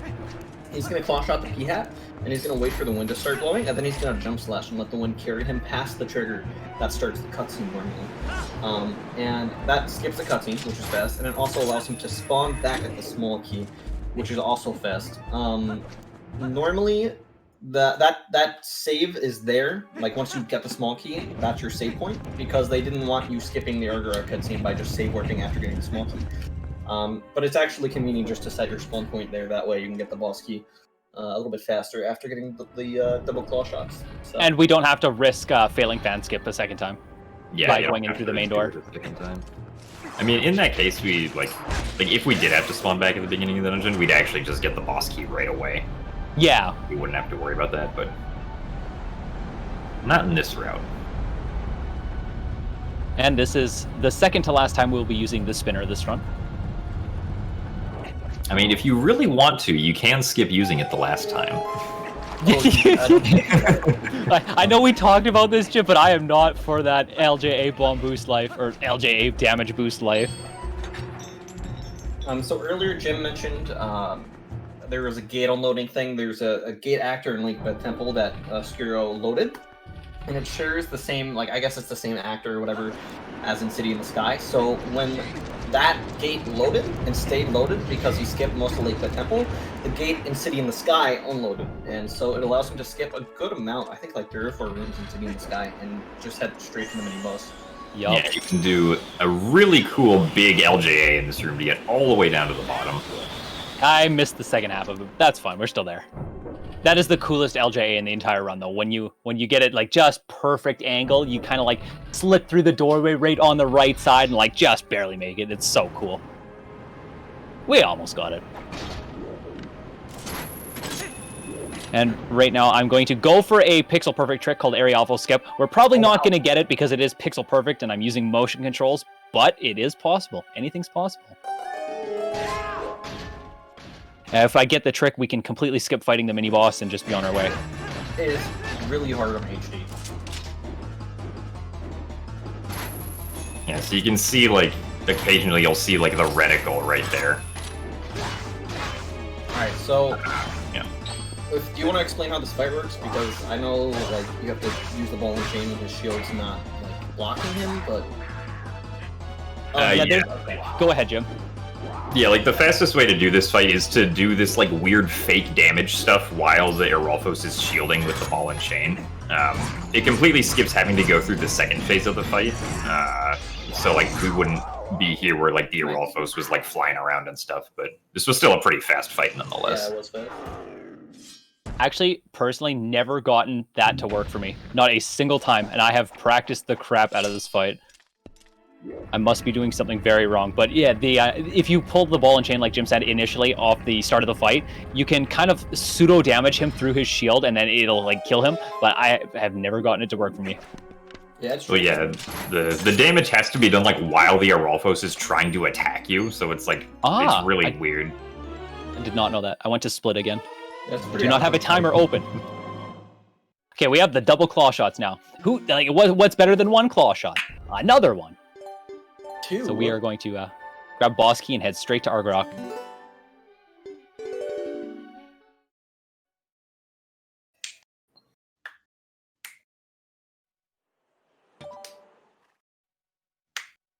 We got to do some fancy movement here, though. And yeah, just like we mentioned earlier, we're spawning back over where the small key chest is, because the game still believes we haven't watched the Argarok cutscene. But it won't play it for us, even if we watch the trigger. It's not going to play it now anyway. Skuru, if I could just jump in here real quick. Yeah, for sure. We've got some donations here. Robert G has donated $20 saying Skoo smells. Wow. We have, holy moly, we have Snep Emperor Snow donating $138 saying everyone remember to hydrate. Yeah, that's definitely a Snep hydrate. And Freckles donating $75, no comment, but we are now at $1,775. That's a big pog. Thank you, guys. Thank you guys for being absolutely incredible. Thank you. You guys are making a difference. Rob is actually incorrect. I don't smell. Whoa! Okay, well, Lizalfo's coming out of nowhere here. Yeah, that was weird. Zalphos is like, hello. Yeah, he's like, oh, real quick. Yeah, I just need to be all up in your face. I've never seen that. I didn't. Yeah, I don't know what that was about. Normally he's supposed to just be over there chilling while I cheat my way up and skip all the puzzles here, but that was really weird. Yeah, so normally you have to kind of like parkour up here, but there's a really precise claw shot that you can do. And then he's going to do another, an LJA right here. And because you can technically, like, because it's a flat ground, like the door frame, and the boomerang is above the flat ground, he gets an LJA out of it. And go straight to the boss. It's such a bizarre LJA. Yeah, it's finicky, for sure. Oh, see, I did it again. If you click A at a certain frame when you're falling down a ledge, it'll like reverse you and like you like grab the ledge and spin around. And I unintentionally do it a lot. Oh yeah, that happens if you press A on the very first frame possible. Link will try to drop, but he like clips back up onto the floor. It's super weird. Okay, we have a spicy fan LJA. Never had a single problem with this trick until I started running with motion controls on. So hopefully we can get it here. Yeah, so normally there's a switch, and then you're supposed to just use double claw shots to get it around, because like the fans move and you use the double claw shots, but you can skip hitting the switch by doing LJAs here. Should be good. Yep, nice. Yep. Barely. Yeah, that LJ does barely work, but thankfully Skip's having to pull down a switch in the previous room. Yeah, and then sit there and wait for the fans to spin, and we do everything in the name of speed. In this room, though, we do kind of have to wait for the fans to spin. Yes, unfortunately. There is one we can go for the early cycle on, but the majority we're just sitting here waiting. They actually slowed down the speed at which the fans turn in HD compared to the original game. I guess That's right. They were like, this is too hard. We got to make it slower. This is too hard. Yeah, I don't know. Well, maybe. Also, I don't know if anybody mentioned it, but you'll notice that sometimes when Skuro goes to like aim or whatever, he'll go into first person before pulling out claw shot, and that skips the animation of like the claw shot opening. Like he goes into first person, and it's just a little bit faster to aim with it. So. Yeah, actually, I don't think we mentioned that. Nah, Yeah, anytime I use an item, I pull it out in C up mode, rather than like needing to watch the animation for it. Yeah, that mainly applies to the claw shots and the Gale Boomerang. Yep. And the bow, if you have it. Or I guess the ball and chain too. I don't know. Does ball and chain do it? I don't think so. No. I don't think it like helps with ball and chain. Yeah, I don't think it would. Because like I go in first person before pulling it like on Zant and stuff, and it still makes the same sounds, the same noises, and takes the same amount of time. So right here we got the Rob shot, courtesy of Twilight Princess Granddaddy speedrunner Rob West. Just a faster way of getting up to the Argarok fight here. We like the time save. We like the faster. And so this is the first phase, and casually it'll take 2 cycles. But if he does precise movement, he can actually... He has to get up on the pillar and then like drag, like claw shot his tail and then drag it down with iron moves. And if he's fast enough, you can actually get the second cycle right after the first. And it's a really fast first phase. It's definitely tricky though. So we'll see. Hopefully we can get it. But then I get another P cutscene. Should be good. It's looking good, yeah. Alrighty, enjoy the cutscene. If you have any donations, read them now. I gotta pee. I'll be right back. All right, once again on another pee break here, we have Kinda Nerdy Housewife donating $5, saying, evening up the Axiom Verge bid war to maximize those match dollars. Thanks to everyone at Fastest First for raising so much money for a great cause, and good luck to all the runners this weekend. Yes, to everybody who's got a run coming up this weekend. You guys, good luck. Wish you the best, and may, if needed, may RNGesus bless your run. Let's see. Well, okay, we don't have any more donations at this time. Aside from that, if you want to donate, !donate in chat. And yeah, Skuru has returned. I'm back. All right, so Welcome first thing back. we're going to do into the second phase here is intentionally die, because dying is faster in this game for some reason sometimes. What it does is it skips Argarok's big animation, like the cinematic animation of him flying to the top once you climb to the pillars. So we take the death here, wind blows us off the edge, use the iron boots to fall faster, of course. And now we start the fight. If you guys want to explain the cycle skips here. Yeah, so there's some manipulation you can do on Argarok during the second phase of the fight here with the iron boots. So Skuru is going to be claw-shotting this first P-Hat. He's going to wait until Argarok's flame goes above the P-Hat and then claw-shot the next one, and this will cancel Argarok's attack much earlier than it normally would, and so it saves a lot of time being able to go around and grab Argarok afterwards. And so he's going to be doing that again on the next cycle, because the next cycle is the exact same once Argarok hits the ground here and flies back up. Making sure to put on the iron boots to not get blown away by the wind when trying to claw shot. We don't like getting blown by the wind. I listened for the audio cue there. As soon as he roars, that's my cue to grab the first P-Hat. And then as soon as the camera pans out, like Jim said, when the flame's above the P-Hat, that's my cue to go on to the second one here. Flame 3 skip is a little bit different, though, and hopefully we can get it. It's a little bit tricky. Yeah, on the third cycle, Argarok kind of like tries to juke you. Like he begins spewing fire in one direction, and the game assumes you'll like try to get out of that. But then Argarok will turn around and try to spew fire in the second direction, and from like the opposite direction to like catch you off guard. So what Skuru is going to be doing is he's going to be like waiting out the first instance of Argarok shooting the flame, and he's going to try to let the flame pass over him right before Argarok turns around again by putting on the iron boots right as the flame passes over the previous P-Hat. So the flame just misses him, and then if he takes off the iron boots as Argarok begins shooting this next flame, it'll instantly cancel Argarok. Perfect, we got it. The attack. Good fight. Woo! It's not hard to do this fight optimally, it's just very tedious and you can't mess anything up. That was a pretty good city. That was not a bad city. This whole run, honestly, knock on wood, has not been too bad.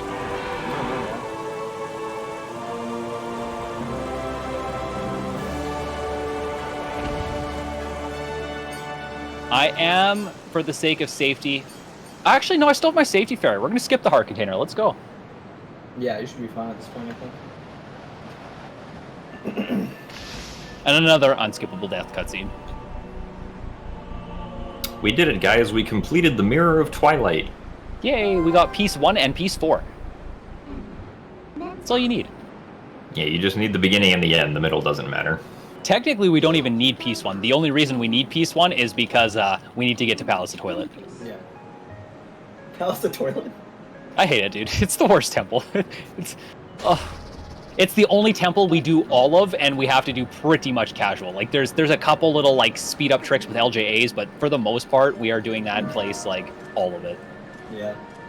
The main difficulty of Palace of Twilight, there's no, like, big sequence breaks like most dungeons. It's just, like, really optimal movement, and you get hit a lot, so it's pretty easy to die. And there's also a lot of situations where, like, there are platform cycles, or like if you fall off the platform, you lose like 20 or 30 seconds, or if you mess up one of the Phantom Zan fights, you lose a lot of time. So that's where a lot of time loss can happen in Palace of Twilight. There's one room, the first room on the right wing is it is a spicy room. So hopefully we can get a good right wing first room. We'll just go from there. I have lost, I think, no less than 10 PB pace runs in right wing first room. That's crazy. Yeah, that's a hard dungeon, man. Things can go wrong in Palace, and they can go wrong fast. So hopefully we have a decent Palace.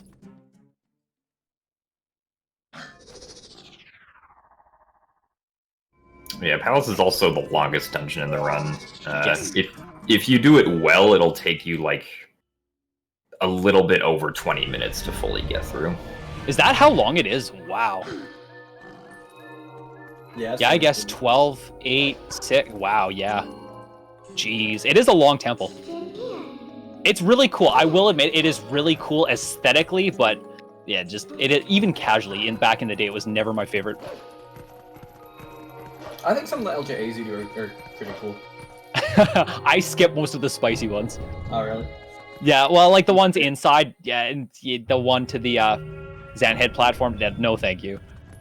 Yeah, a lot of the LJAs in this dungeon are like high risk, low reward. So it's like, Yeah. if you get it, you'll save like, 3 seconds. But if you fail it, it's like, oops, there goes 20.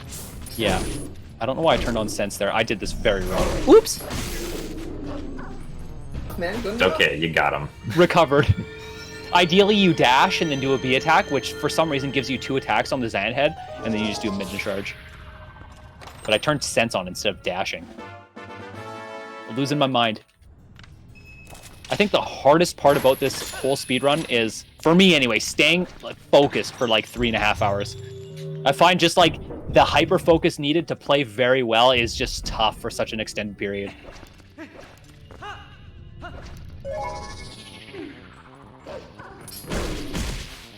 Like that.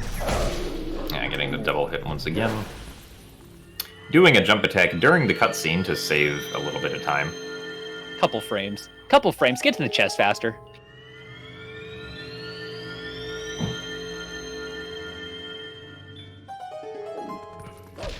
Oops. Getting to this chest is kind of difficult if you're not like right in front of it after the cutscene because the camera's in a weird location.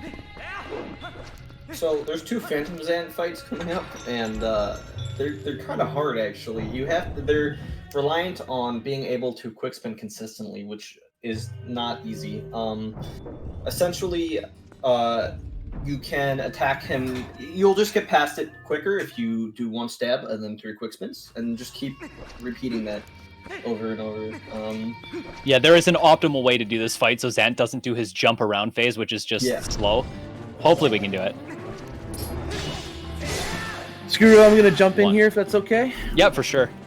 All right, we just got a $20 donation from Hedge Maze. $20 donation from Hedge Maze saying, woo! And that is awesome. That puts us at $1,800. Ooh! $1,800. We are 200 away from $2,000 here, which is fantastic. And That's with insane. And with that, we have an announcement saying that we have opened up some new incentives as we near $2,000.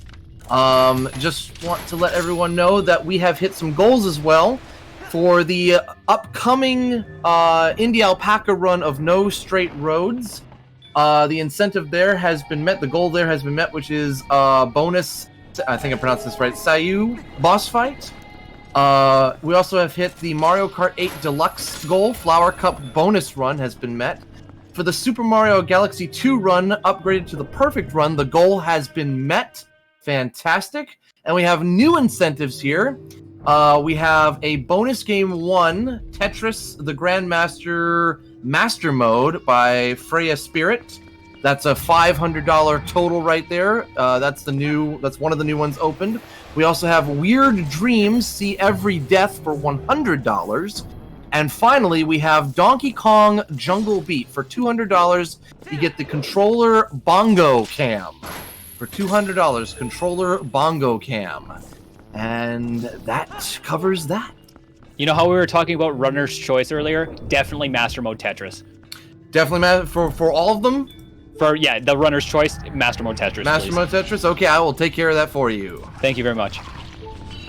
I love me some Tetris, dude. Ooh.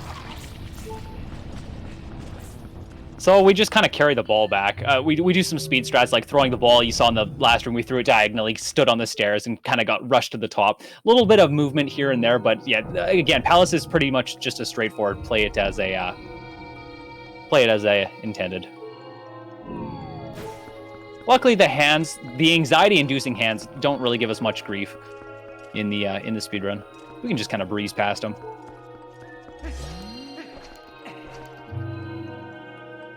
Right up on the edge. Yep, this is where I want to be.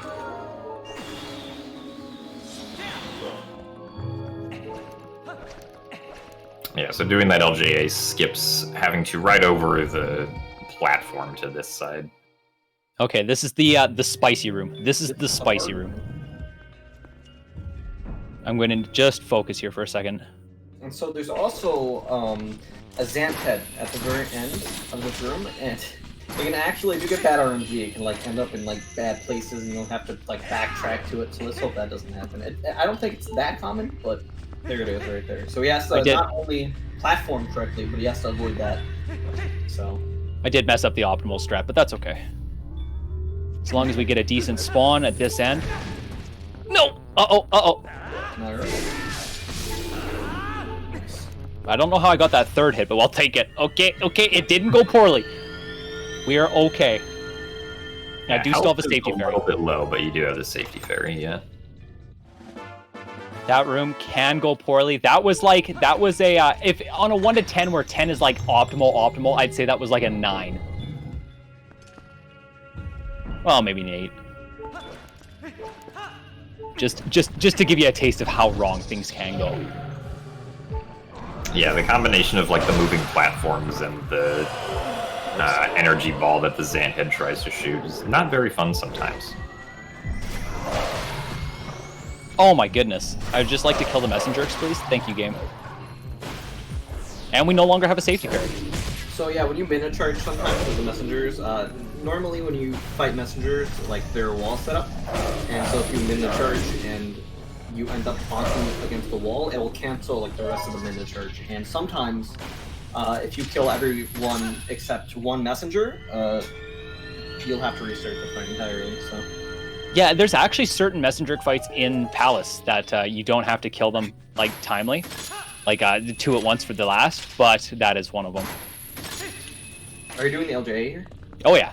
Love this LJA. This is probably the second hardest LJA. It doesn't save a lot of time, but it is really cool. Yeah, it's true.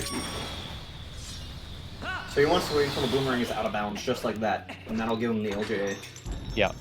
You don't have... The window to click the A button is not big.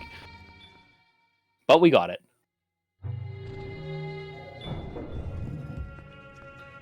Now hopefully we can have a good Puppet Zan fight here and be on our way.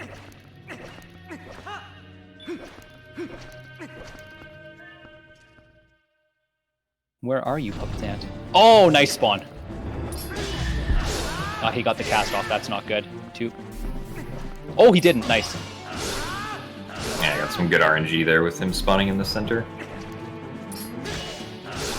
1, 2, 3. Good fight. Nice. Good Phantom Zans. Yeah, not bad. Not bad at all. I have heard from different Zelda runners that Twilight Princess is actually the one Zelda game that is the hardest to get a quick spin off. I can't do it. I literally cannot do it, dude. You have to rotate the control stick at like the precise slow speed, and whereas any other Zelda game, you just you rotate the control stick and hope for the best, and it's fine. Whereas this one, it's like a controlled speed, like certain RPM of the control stick, and like yeah. Yeah, I don't know why quick spins in Twilight Princess are like that, but... Oh, I missed. Whoops. Oh, no! How did you get up here? Oh, you should be okay. Yeah. But my health, I'm dying. No, we're fine. Luckily, the backtrack on this side is much easier than the other side. Yeah, that's true. Because instead of a diagonal throw, we have a nice straight throw here.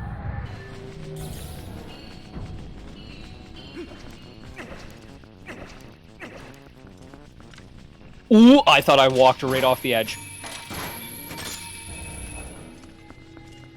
One kind of annoying thing about the reticle in this game, like when you're aiming with first-person items like the claw shot, is that the reticle is like actually 1 frame behind where the claw shot is actually aiming for some reason. That actually trips me up a lot. I don't know why it's like that. It wasn't like that in the original game. In the original game, like it perfectly tells you every single time where you're aiming. But That's weird. I never knew that. yeah, in HD, it's like, hello, I'm delayed by 1 frame. I notice it when I like it's tough to explain, but going up the platforms on the left side, when you first pull it out, like your aiming is like decent, like stock aiming is decent, and then it's like, oh, but the claw shot shoots super diagonal. It's really tough to explain, and I probably shouldn't have even tried, but So that's here okay. he's gonna buffer throwing the orb, and so he's gonna roll to the platform and then claw shot it. That's obviously just faster than keeping it in your hand and then walking over to the platform. So I mean, as long as you actually stand on the platform. Yeah, I don't. Yeah, that was weird. Oops. And we just hucked the ball. Time for the butter sword. Yeah, the bitter sword. Which allows us to cut through the darkness of Twilight. And mostly one-hit every enemy in this game now. Well, in the palace. Yeah, you can one-hit literally anything in Palace, other than Zane.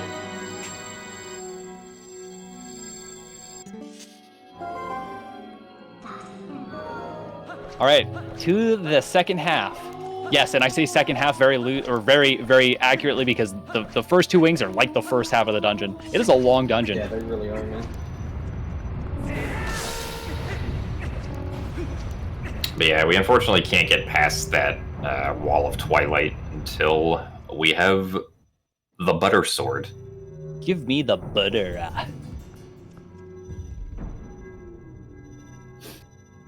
And now we just go through the rooms kind of like we would casually. Obviously, we're going to do some movement optimizations here and there, but it's pretty much just make it to the top of the tower. Yeah, there are no like big sequence breaks in Palace, so just small. Excuse me? Deku Papa was trying to have a snack. Yeah, I don't want to be a snack. What a jerk. Out of the cutscene, too.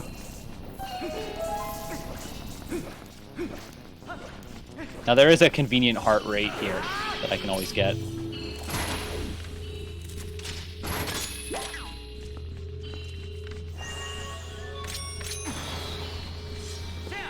Oh, why did I do that? I knew that was early. What a bonehead. Oh, no, I'm just choking. Oops. Yeah, so right there, that's it. A nice out-of-bounds LJA. I don't know why I went so early, but I went really early. We're going to go for it again, though. Okay, no, we're not. What a mess. Yeah, so that was one of those 2-second time saves that it's probably not worth the risk, but we go for anyway. So, because you feel like a hero when you get it. You're like, yeah. Go ahead, Ethan. Sorry, I didn't mean to interrupt. Oh, no, you're good. No, so he just jump slash quick spin on the, like, in between all the circles, and then he jumped off it real quick. That essentially readies up the platform for him to just stand on it, and that way he doesn't have to quick spin and then wait for it. We have to... Optimal movement. Yeah, we have to wait for those Zan heads to spawn anyway, so we activate the platform during that waiting, just to save time later on. Yeah. Now we're out on the terrace. The terrace is... Dump strat for the wall spin. Oh, yeah, absolutely. Oh, he's got to go for it. So hard, dude. The timing is kind of tight, for sure, and like you have to rely on good RNG from the birds and stuff, but that's fine. I'm actually going to avoid killing all the birds here if I can, because the death animation, like, it's like a death lag frame. The game kind of stops when everything dies, and it's just slow. So we're just going to anger them with the boomerang.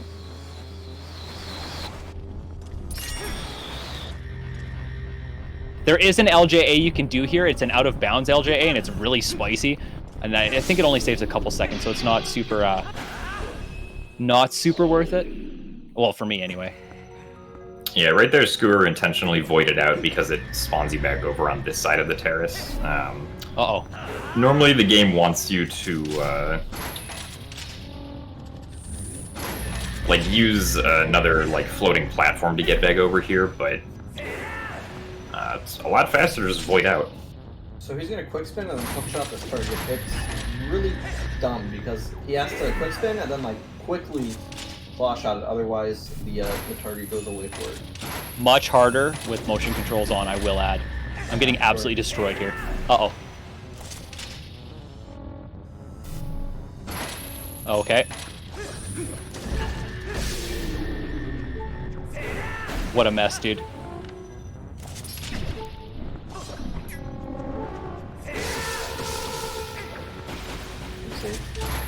I'm gonna die. Oh, please be a heart. Oh no.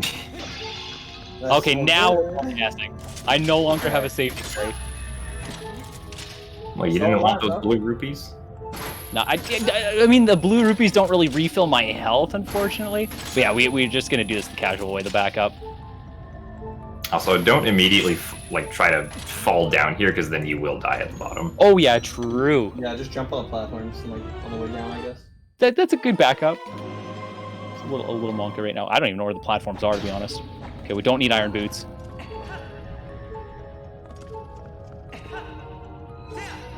Uh-oh. Oh, dang. Well, I mean, that's fine. Dying We in spawn Twilight right outside anyway. is, like, very forgiving. Welcome to Palace of Toilet. Yeah, thankfully in TP, I think you just respawn in the room that you die in, right? Yeah. Yep. Yeah, we're right here. It's only like 15 seconds. What a mess, though.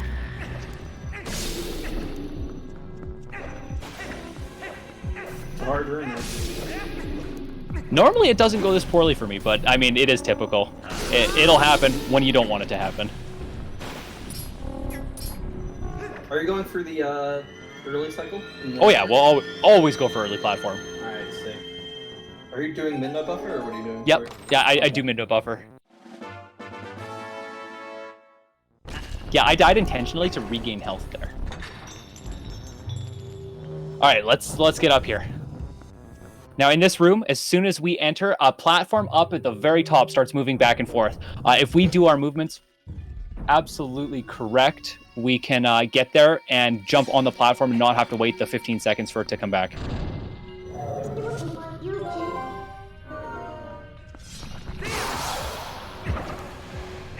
Yeah, so right there's Skuru called Midna. Calling Midna will actually delay the platform cycle, but it will not delay how fast it takes the messengers to spawn in there. So it makes the early platform cycle a little bit easier to hit by doing that. Now we're just going to try and absolutely optimize our movement to get to the top as fast as possible. If we do it right, we should be able to jump slash right onto the platform as it moves in front of us. See that one right there? It's going to move back, and by the time it moves forward again, we're going to try and get onto it. And also kill that Xanthead.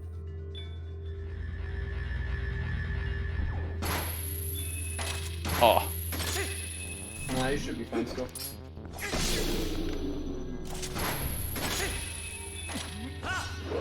Let's go. Nice. Very good. It is spicy. That is a spicy movement. Where is he? There he is. I'm glad we got that. After that whole terrace mishap, I'm glad we at least got early platform. It was like a 15-second time saver, right? Something 10 or 15, yeah. Yeah, that's big.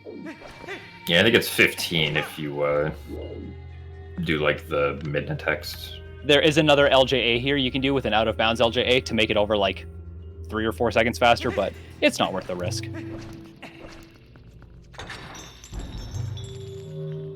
We are almost time to kill Xanth, though. Almost time. I think Xant was like my favorite boss casually. Dude, so many people, it's their favorite boss. I don't know, dude. Not my favorite. I will say that, politically correct, it is not my favorite boss. Oh, so you're gonna hear, Skuru is waiting on an audio cue here, and so every time he hears the messengers die, he releases his wisdom, so he can immediately kill the next batch of messengers. And so it's just a really quick way of sweeping the area. They did. And we're on our way to Xanth.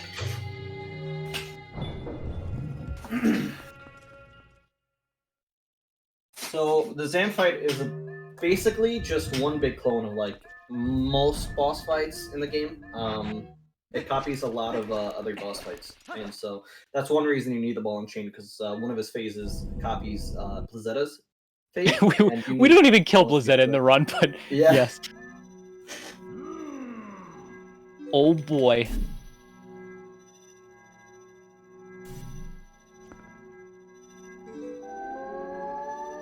Yeah, our goal is to obviously kill Xanth as fast as possible, but there are certain things we can do throughout the fight to just kind of push that speed up a little bit more than you would have casual. So hopefully we can have a good Xanth fight here. He is kind of tricky. There are some tricky phases. So one big thing with Xanth is that For most phases, you just have to hit him with the end of a combo. So the fourth slash, you only have to hit him with. You don't like it doesn't matter if you hit him with the first few. So he's gonna start slashing a little bit early to try to get that forward slash out right as he is vulnerable, and that saves a few seconds every time he does that. Yep.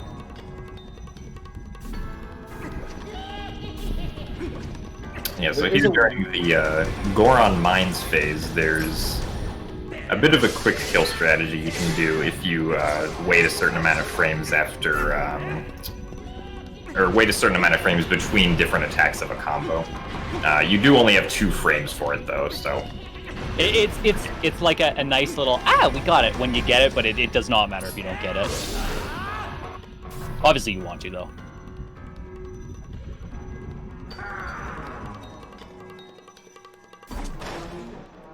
And now we're going to have the Zora armor on for the rest of the run.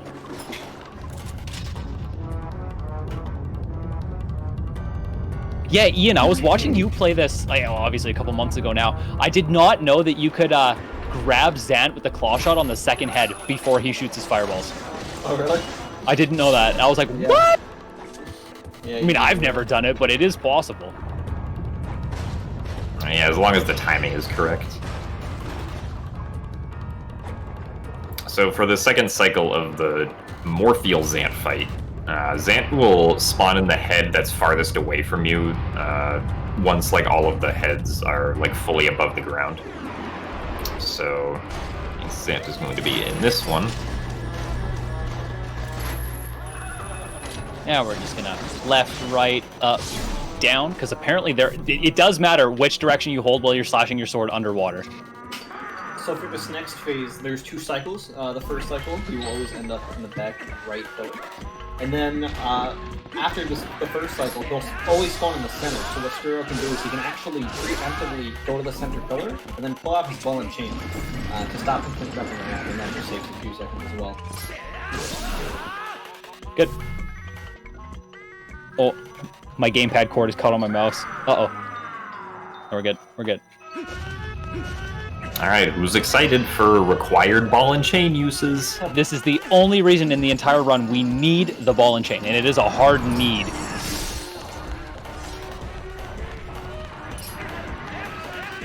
Also, this phase is a little bit tricky because you can slide around on the ice, and you're trying to land that final hit of the combo. So sometimes you'll just be like sliding away from him, and he's going in another direction, and you barely miss him. It's a mess. A cycle. Yeah. Be a little tricky for sure. Luckily, as long as you don't roll after he's like half size, you should be okay. Uh-oh. I say that as we're not okay. Yeah, dude, I'm telling you, it's hard. Yeah, that's, whoops. It happens. Not often, but it does happen. I would say the 6th phase is probably the hardest, right? Yeah, oh yeah, Blizzard is definitely the hardest phase. As much as it sucks that we need the ball and chain here, at least Zant doesn't require like the Dominion rod or something. Oh like my god, could you imagine? Oh, that would be so bad. That would be so bad. So as soon as the right pillar hits, I'm going to hold up an L target, and I did that early. Uh-oh. Oh no, we're good. So again, his main goal is just to hit with the final hit of the first combo. It can be a little bit tricky though. He's preemptively still Zant. Sometimes he will come out and do a quick spin just like that, and you can counter it by doing a quick spin of your own and like kind of knocking him like down or whatever, and then he can just hit him with the forward slash. So that was a pretty good final phase. That was okay. We missed the first fourth slash, which would have given us one less cycle, but that's okay. Pretty good Zant fight overall. Yeah. Other than it was not bad. It was not bad. We can work with that definitely. Yep, And I am gonna grab this just because I do not have a safety parry. You can grab that with a claw shot? Yeah. Oh yeah. You can grab it with the Gale Boomerang too. I never knew that. You can even grab heart containers with the ball and chain for some No reason. way. Are you Okay, serious? I didn't know that. Yes. Yo. You throw the Oh, ball and chain man. at it, and it's like, hey, look, a heart container. What a good video game. It is. Okay, this is my favorite game of all time, hands down. It hates me, but I do love it. I know I say I hate it a lot, but I do actually love this game. I just transformed into Wolf here. Actually, I transformed into Wolf both times we go through the portal. It's actually faster by a few frames because upon reintegration, when we can't skip the cutscene, there are less pixels used for Wolf Link. Oh, really? Yes. And we're off to Hyrule Castle. So he's going to do something real quick. He's going to do an LJA when he's at a certain part of the bridge. It's just going to skip a mailman trigger. There's a ground trigger, and if he enters it, then he's going to get a cutscene with the mailman. But he can do an LJA to jump over the trigger, so just a small time save. Hey. Alright, so after 3 hours and 16 minutes, Skuru has finally finished his barrier skip setup. Thankfully. Yes. Or if your name's Gymnast86, you've already finished your run. He go fast. Jim go fast. It's all in the rolls. Optimal rolls are important. Never underestimate movement. Time for Squidna. Mm-hmm. My favorites. We do have a big Squidna cutscene here. It's a little Monkus S.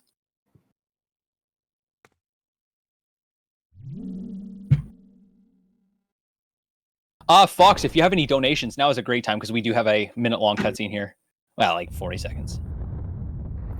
Well, I would, but we don't exactly have any donations right now. So I guess come on, Chad. I'm gonna be watching the Squidna transformation and attack scene here, which I'm not gonna lie, freaked me out when I first saw it. I was like, okay, Nintendo, you do you.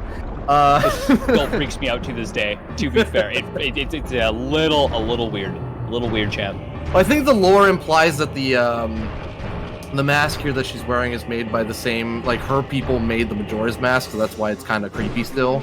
So it's a big lore thing, but either way, is that like confirmed lore? I'd have to go look at the lore again, but it's like implied. Because like I've never heard that, and I do have some lore guys in my community, so for me to be hearing that for the first time is a little sus. It's a little sus. It's implied because you see the eye on the mask kind of looks like the same as Majora's eye. I think it's duct taped together, but maybe it's true. I feel like this is reaching. Yeah, it might be. It might be, but duct taped. It's fun to think about. It's fun. Oh yeah, who knows? Who knows? Maybe. So just want to say, everybody in chat, thank you so much for all the donations that have come in through this run. As it stands, $1,800, and we're only $200 away from not 5,000, 2,000. That's what I meant. $2,000, $200 from $2,000. Thank you guys for getting us to this point and being so hecking amazing.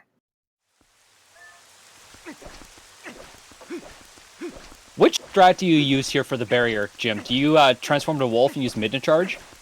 No, I use to kill ball these guys? You use the Ball and Chain.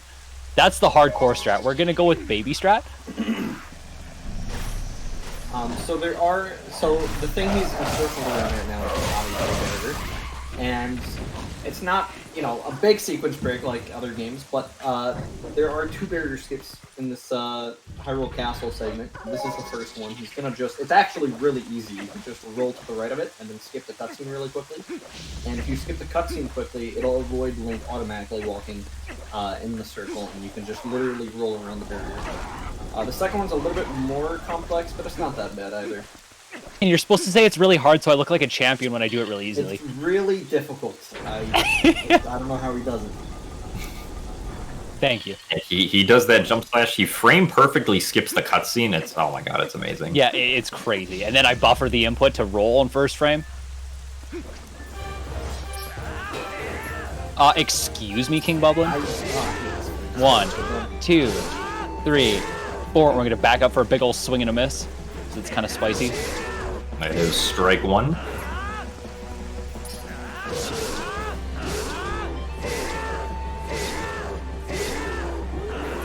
Oh! Uh-oh! Oh, okay, thank God you had the hard the double! Oh Well, man, he is swinging. he came at me with a vendetta. That was The axe does quite a lot of damage. That was a little bit of a mess. Yeah, And that's why we grabbed the heart container in Palace. Though it didn't really save us there, did it? Oh my goodness. We'll just go try that again real quick. Oops! Oh, it's already open. Man, I got absolutely wrecked right there. I've actually I've gotten hit by King Bublin before into the barrier, and an animation canceled me getting hit by the barrier, so I was like just standing there upright, and I was like, okay.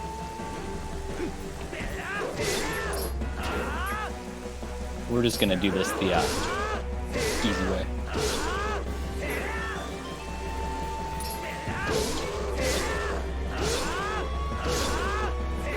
It's so unfortunate that it's not like SD, because SD kills this guy so fast. Yes. But At least we're back on marathon pace now. We were doing pretty good there for a little bit. Yeah, you can't be doing too well on marathon pace. Yeah, exactly. Screw That's all good. Oh, go ahead. I'm going to jump in here real quick because Snep Emperor Snow has donated $50 and says, so actual words this time, I missed most of the run because of work, so I'm kind of sad.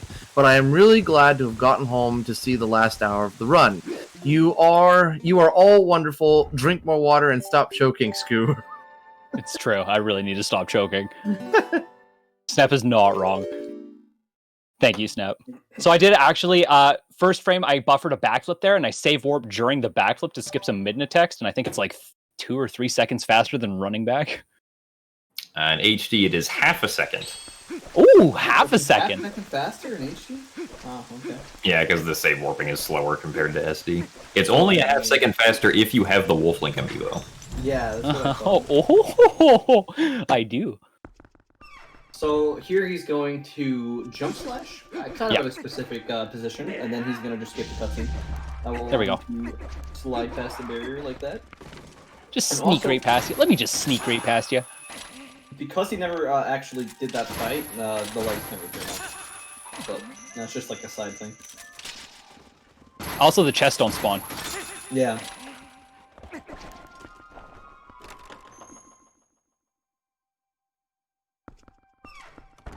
Hello, Darknut.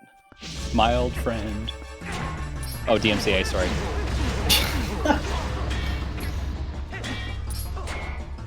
Oh, excuse me. Yeah, so for Dark Nuts, you want to, like, hit them so that they defend right away, and then essentially just get behind them to start slashing a few times. Whoa, I clicked the wrong button. My bad. Sorry, Jim. Didn't mean to interrupt. No, I was done with the explanation. I mean, would you like to hear the explanation a second time? Would you like to hear it again? Okay, K-Bora Gibora. I'm gonna automatically set your default option to yes.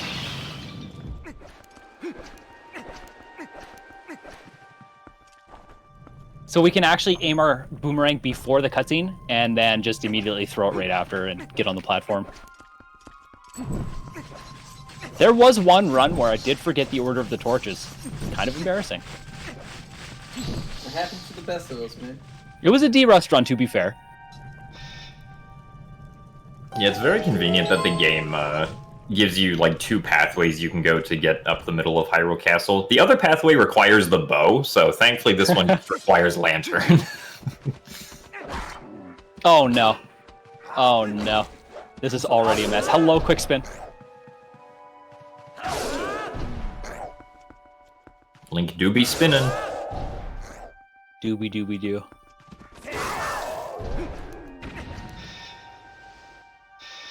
One other nice thing about HD is that common enemies will actually die a lot faster than they do in the original game. I don't know why. Oh, really? They take like an extra 2 to 3 seconds to die in the original game. Interesting. For some reason. Excuse me? Are we not targeted? Uh-oh, that was late.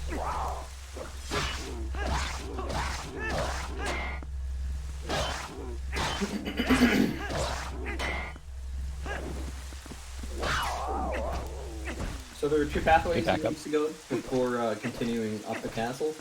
This is one. It's going to be the small key. The other one is going to have the boss key, which hopefully he doesn't forget to grab, like I have. No. I don't think I've ever forgotten that. That would be crazy.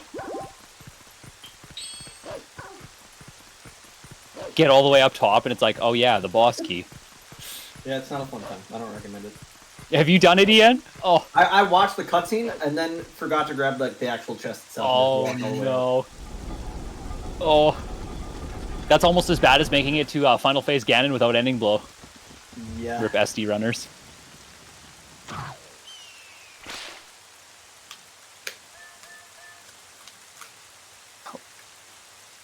One other thing about a 3.5-hour speedrun is sitting here for 3.5 hours.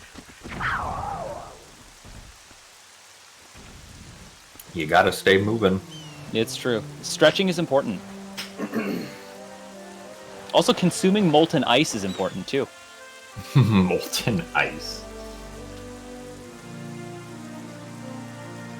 Personally, I prefer dihydrogen monoxide. Yeah, dihydrogen monoxide is pretty good, too. Yeah.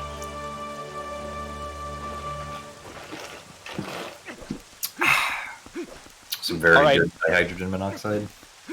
If there's anything you got for me, Fox, now's the time, buddy, because we are about to head into the tower.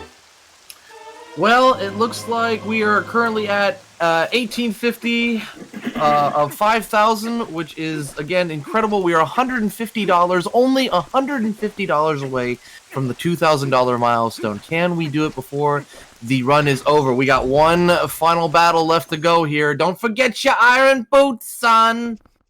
Oh, we got like 3-4 battles, but yes, we are getting there.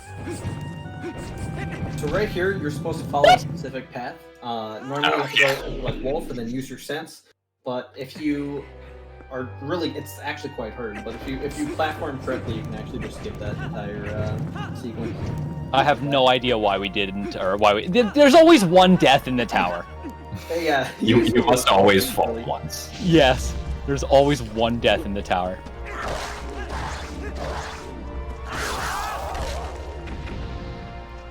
And right here, use the double claw shots. You technically can get past this with just one claw shot, but it's very difficult. So It's much harder than just using 2 claw shots is. Oh my goodness! What is this, Area Alpha skip? And you technically can skip this barrier right here that blocks like the entrance to the spare tracks, but it's like kind of stupidly precise and only saves like 2 seconds. Did not know you could skip that barrier. Yeah, and so he can actually also skip this barrier coming up if he stands at a specific spot and claw shot. Okay, well, it shouldn't be as hard as I'm making it look. There we go. Yeah, so And that just skips the third fight. that skip is kind of like an oh duh kind of thing. Like, Yeah, like, you can claw shot this. yeah. Oh right, we could just skip the entire fight. It took the Twilight Princess community 10 years for someone to figure that out. That's crazy. All right, we are entering the final fights here. We have Zelda, we have Beast, we have Horseback, and we have Final. Let's go. We're gonna play Shapes with Zelda. All right, how many cycles are we thinking? 13. 9. Ian's probably right. We'll see. All right, well, for every cycle I end, I think that's probably gonna have to be $1 in donations from me. So we'll see what Zelda decides to do. Oh, she's starting off nicely. She is. Right. She's being nice. We like that. We like to see Zelda's balls, big balls, the electric balls. Don't you mean spheres? Yes, sorry, Zelda's spheres. Oh, she's doing triangle. It's just Shapes with Zelda. She does circle, she does triangle, and she does line. She does a line. That's her third. Well, now we See, can this get- is line. that looks like a circle, and also That's you're because I ran in circles. wasting time by doing this. Really? Wait, what's the best way to do that? Just immediately shield the attack. I did not know that. Now I do. Thank you, Jim. Of course. Well, this can't be a 7th cycle then, so...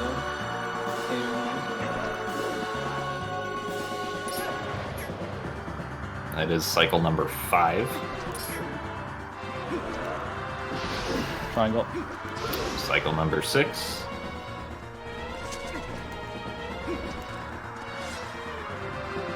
Come on, Zelda. Zelda's taking a really long time between these cycles. Nope. That's cycle number 7. But yeah, the amount of time between each cycle is RNG, as well as like what attack works. Yeah. It was also RNG. The best we can hope for is a 7 cycle. And there's no cap on the worst. Is that 8 or 7? I believe that's 8. Yeah, I think that's 8, right? And that's $8. Ian's right. Ian's right. Oh, 9. champ. Alright. That's right. 9 cycle. Alright. Okay, Beast Ganon. Beast Ganon's actually not too bad. If you do everything right, it is very consistent. It's if you do everything right. Yeah, Beast is a little bit tricky, but...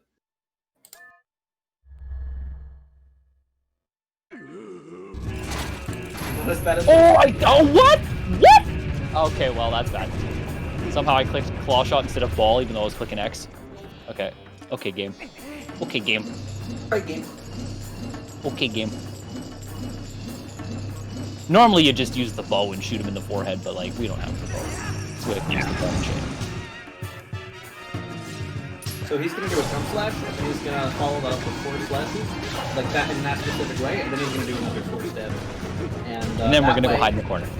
Yeah. So there's 3 cycles, and 2 cycles he's gonna attack the same way, and then the final cycle he's just gonna transform into wolf, and then just do 1 attack. And that'll since he did so much damage in the first 2 cycles, he only has to take 1 more time on the 3rd cycle, and that's the fastest way to fight Beast Ganon. Yeah, so doing this amount of damage right here will actually put Beast Ganon into like a mode, I guess, where he basically tries to attack you immediately out of a portal instead of like shifting around like the portals for a little bit. So Suru's gonna essentially turn the camera around until it finds it. And then throw down Beast Ganon and do a Wolf Link B attack. We're gonna go give him a nice belly rub. That doesn't look like a belly rub. Belly boop. A belly bite. A belly bite. Are we We doing got Iron him. Boots? Yes, Yep. I think we're doing Iron Boots. You gotta remind me when we're in final. Yeah, I got you. Okay, thank you. Now we have Horseback. horseback. Oh god, I hate horseback. Horseback is a mess, dude. No matter, it is a mess. We're gonna hope for the best. The horseback isn't great in HD because Epona controls like a tank, as Skuru would Oh say. my god, yeah. Yeah, a It's so bad in cruise ship. HD. 1, 2, release, wait, slash. Please don't hit me. Don't hit me. Oh, he hit me. Yeah, that's unfortunate. Is that RNG based? Yeah, the direction he goes with the slash is RNG. He has like one of 3 directions. Or excuse me, it's one of 3 directions after the slash. Okay. So the really hard thing about horseback Ganon is just getting behind him, because Zelda won't shoot unless you're behind him. So just getting behind him without him hitting you or like doing anything stupid is difficult. But once that happens, it's normally smooth sailing. So Well, clearly you've never seen me do horseback. Yeah, there are a few points in like Ganondorf's path where he can like very quickly turn on his horse. Like right here, he's gonna turn around to the left. Oh, nice, got him. Just Wow, that was actually a good horseback once we got going. yeah, that was a good backup. Yeah, it's if you don't get the optimal movement in the very first there, like we slash the ghosts and then you kind of have to juke Ganon so he doesn't sword you, and he definitely sworded us. Slash this with his sword, I don't know. I'm tired. For definitely the hardest phase. This is absolutely the hardest phase. Super difficult. An impressive looking blade, but nothing more. Okay, Ganondorf. Yeah, we call this the steamroll phase because Ganondorf steamrolls us. Also in this game, you can't move whenever there's boss text on screen, so the start of the fight's just like, alright, we're gonna wait here for the text to go away. I'm gonna equip Iron Boots right now. Yeah, So yeah. Yeah. So, optimally what he wants to do is he wants to get behind Ganon and then just do a jump slash quick spin, and that's literally the end of 1 full cycle. And normally Okay. 1 cycle casually is really dumb to get done with 1 cycle. Whoa! He's shooting you out, bro. I'm actually getting steamrolled. The whole steamroll getting steamrolled was a joke. Oh no, dude. Alright, I'm put on the Iron Boots after this next one. Thank you. And that time. is time.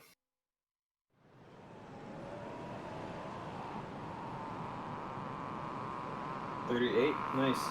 3:35:38. Yep. That's okay.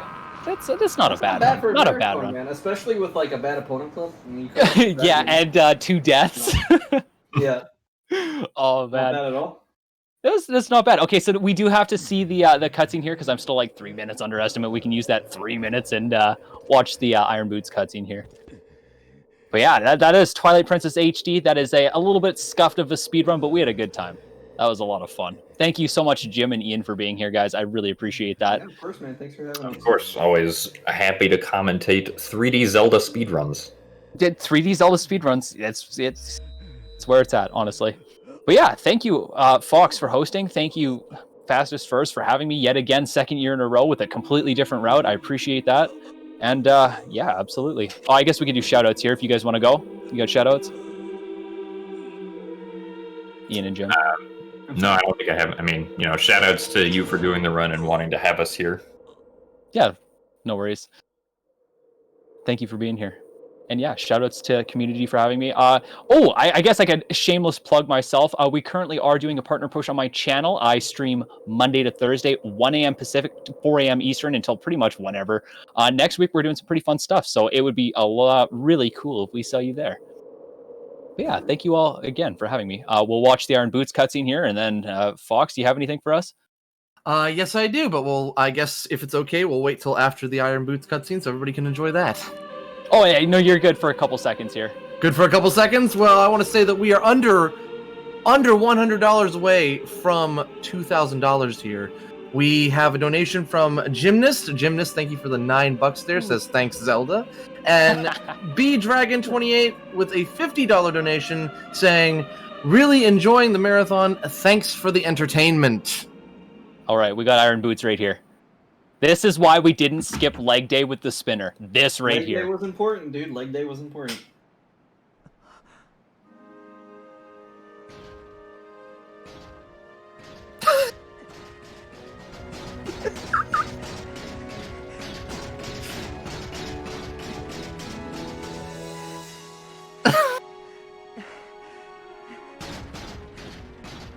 All out of breath.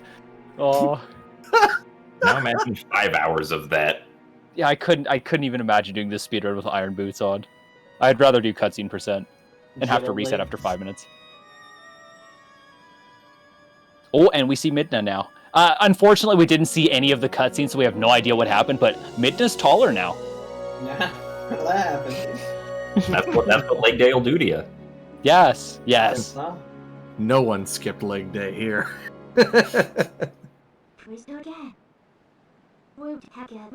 All right, that's it for me, boys. Thank you all again for watching. I definitely appreciate it. I'm SkuruWolf, Gymnast86, and Ian Miles29 were my commentators. Thank you for having us.